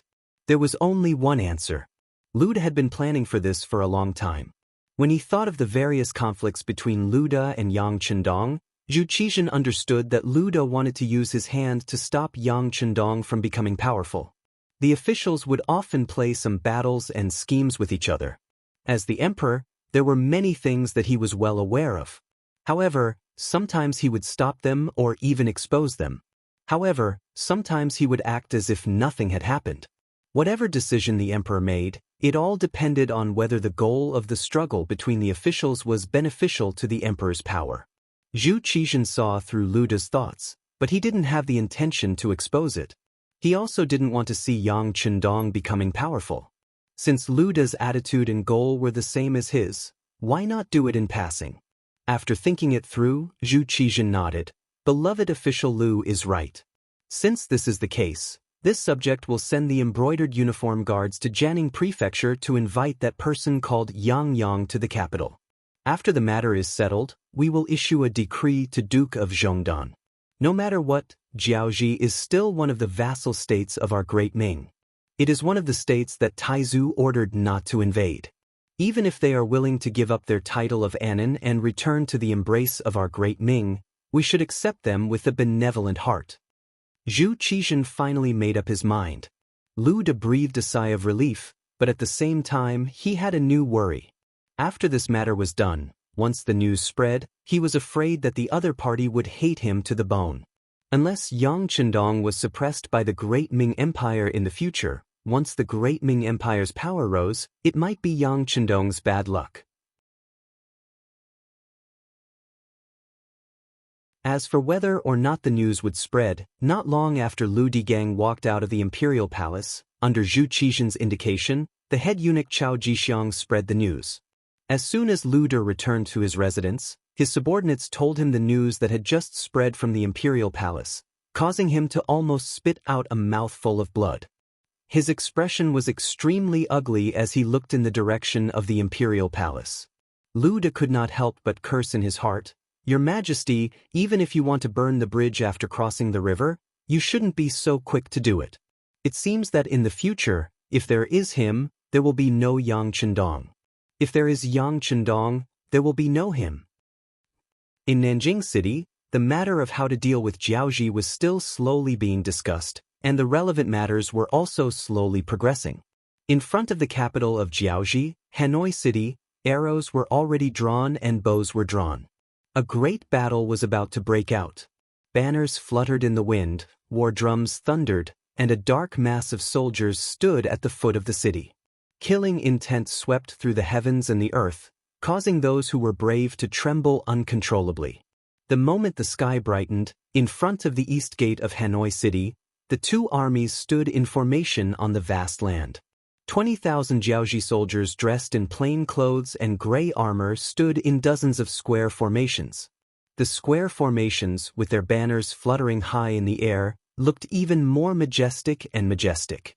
On the other side, 2,800 mercenaries dressed in camouflage uniforms stood in 2 rows in a long snake formation. Their advanced firearms and steel knives were all drawn, giving off a killing intent. The difference was that the mercenaries did not raise any banners. This was also Yang Chendong's idea. Before he confirmed his position, he did not plan on letting his mercenaries raise any banners. It was precisely because there were no flags flying that the nearly 3,000 mercenaries looked like a huge green snake hibernating there from afar. They seemed to be moving, yet they were still, causing others to not dare to underestimate them. Just in terms of numbers, the Jiaoji army appeared more imposing, not to mention the 20 large catapults that had been set up at the back of the formation. These catapults could throw boulders weighing almost 100 kilograms into the air. The furthest they could reach was more than 500 meters. They could be said to be the cold weapon with the longest range. Behind them were the catapults that could attack from afar. At the front of the formation was a 1,000-men iron shield formation. With these, they could block the enemy's firearms. With sufficient preparation, General Ruan Gingwang's face was filled with confidence. The war horn had been blown, but Ruan Gingwang did not immediately give the order to attack. Instead, he turned his head to look at the top of the Hanoi city wall. When he saw Crown Prince Li Yuanlong and the others standing there and looking down, he felt the blood in his body flowing quickly. He was so excited that he pulled out the sword at his waist, pointed it forward and shouted, "Advance! Advance!" The 1,000-man iron shield formation at the very front quickly changed its formation from a square to a horizontal line. Soon, it formed a huge dragon, walking at the very front of the formation. Normal shields were made of wood and iron. In the cold weapon era, they could defend against bows and arrows, but not bullets. A pure iron shield would be able to defend against long-range bullets, but it would have a lot of flaws. Even if they were raised for a short period of time, they would consume a lot of energy. Moreover, they would be inflexible and difficult to move with the army. Despite knowing these flaws and advantages, Ruan Gingwang had no choice but to rely on them. In the first place, he didn't intend to use these shields to attack. He only needed them to protect his soldiers as they continued to advance. When they reached the range where they could start charging, he didn't believe that the enemy's muskets would be able to kill many people if 20,000 of them pressed forward at once. Under Ruan Gingwang's orders, the 1,000 iron shield soldiers moved forward slowly. The other 20,000 Jiaoji soldiers hid behind them. Several square formations merged into one and moved forward slowly. Advance! Advance! Advance! With every step the army took, an earth-shattering shout could be heard. It was quite impressive and gave people a sense of awe. Damn, looks like these are elite soldiers. Company Commander Tian Su, who had received the mission of being the first to attack, could not help but snort when he saw the enemy 3 miles away slowly moving towards him. Those who could become members of the Cold Vanguard were all proud. Those who could become a company commander were even more proud. It was rare for him to take anyone seriously. Now, the Jiaoji army was actually moving forward as though there was no one around them. In Tian's eyes, this was a form of provocation. If it were not for the fact that they were 1,000 meters away, he would have taught them a lesson with the 9-5 style. The Jiaoji army was still moving forward. The word "advance" kept coming out of their mouths. Gradually, they reached a peak. They were like a volcano that could erupt at any time. Once it reached a certain temperature, it would come rolling in. In comparison, the 7 battalions of the Cold Vanguard stood motionless on the ground. They were like huge rocks that were fixed to the ground. They were not affected by the wind and rain at all. "Ha, did you see that? The enemy is afraid."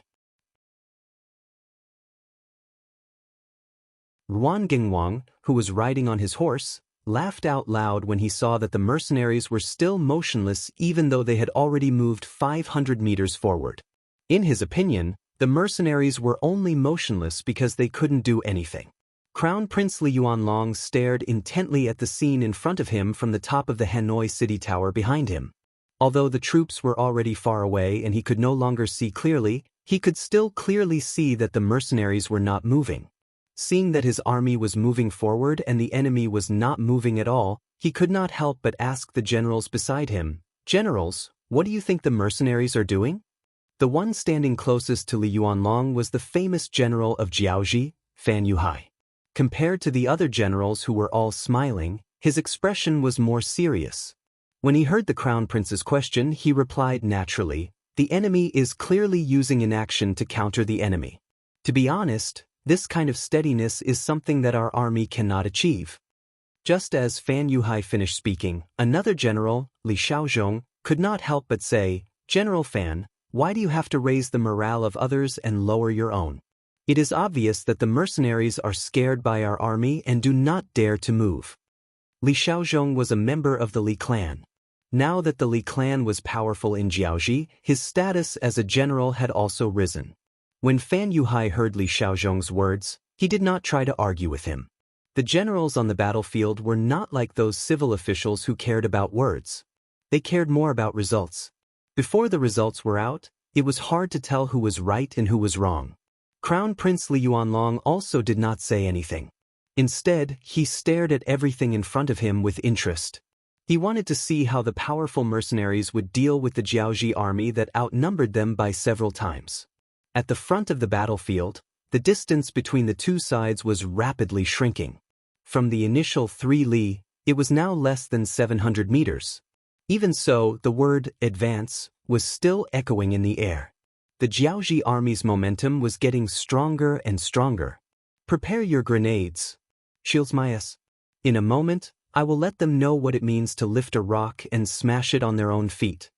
Facing the approaching enemy, Tiansu did not show a trace of fear. On the contrary, he gave an unquestionable military order to the soldiers below. Then he took down the 95 style from his body and stood in a standing position, ready to shoot. You're tuning in to the Passion Pages YouTube channel. We're so grateful for your support, and don't forget to subscribe to join us on this incredible journey through captivating stories. Your generosity through donations truly makes a world of difference, as it's the primary source of revenue that allows me to expand and enhance this channel for you. Thank you from the bottom of my heart for being a part of this adventure.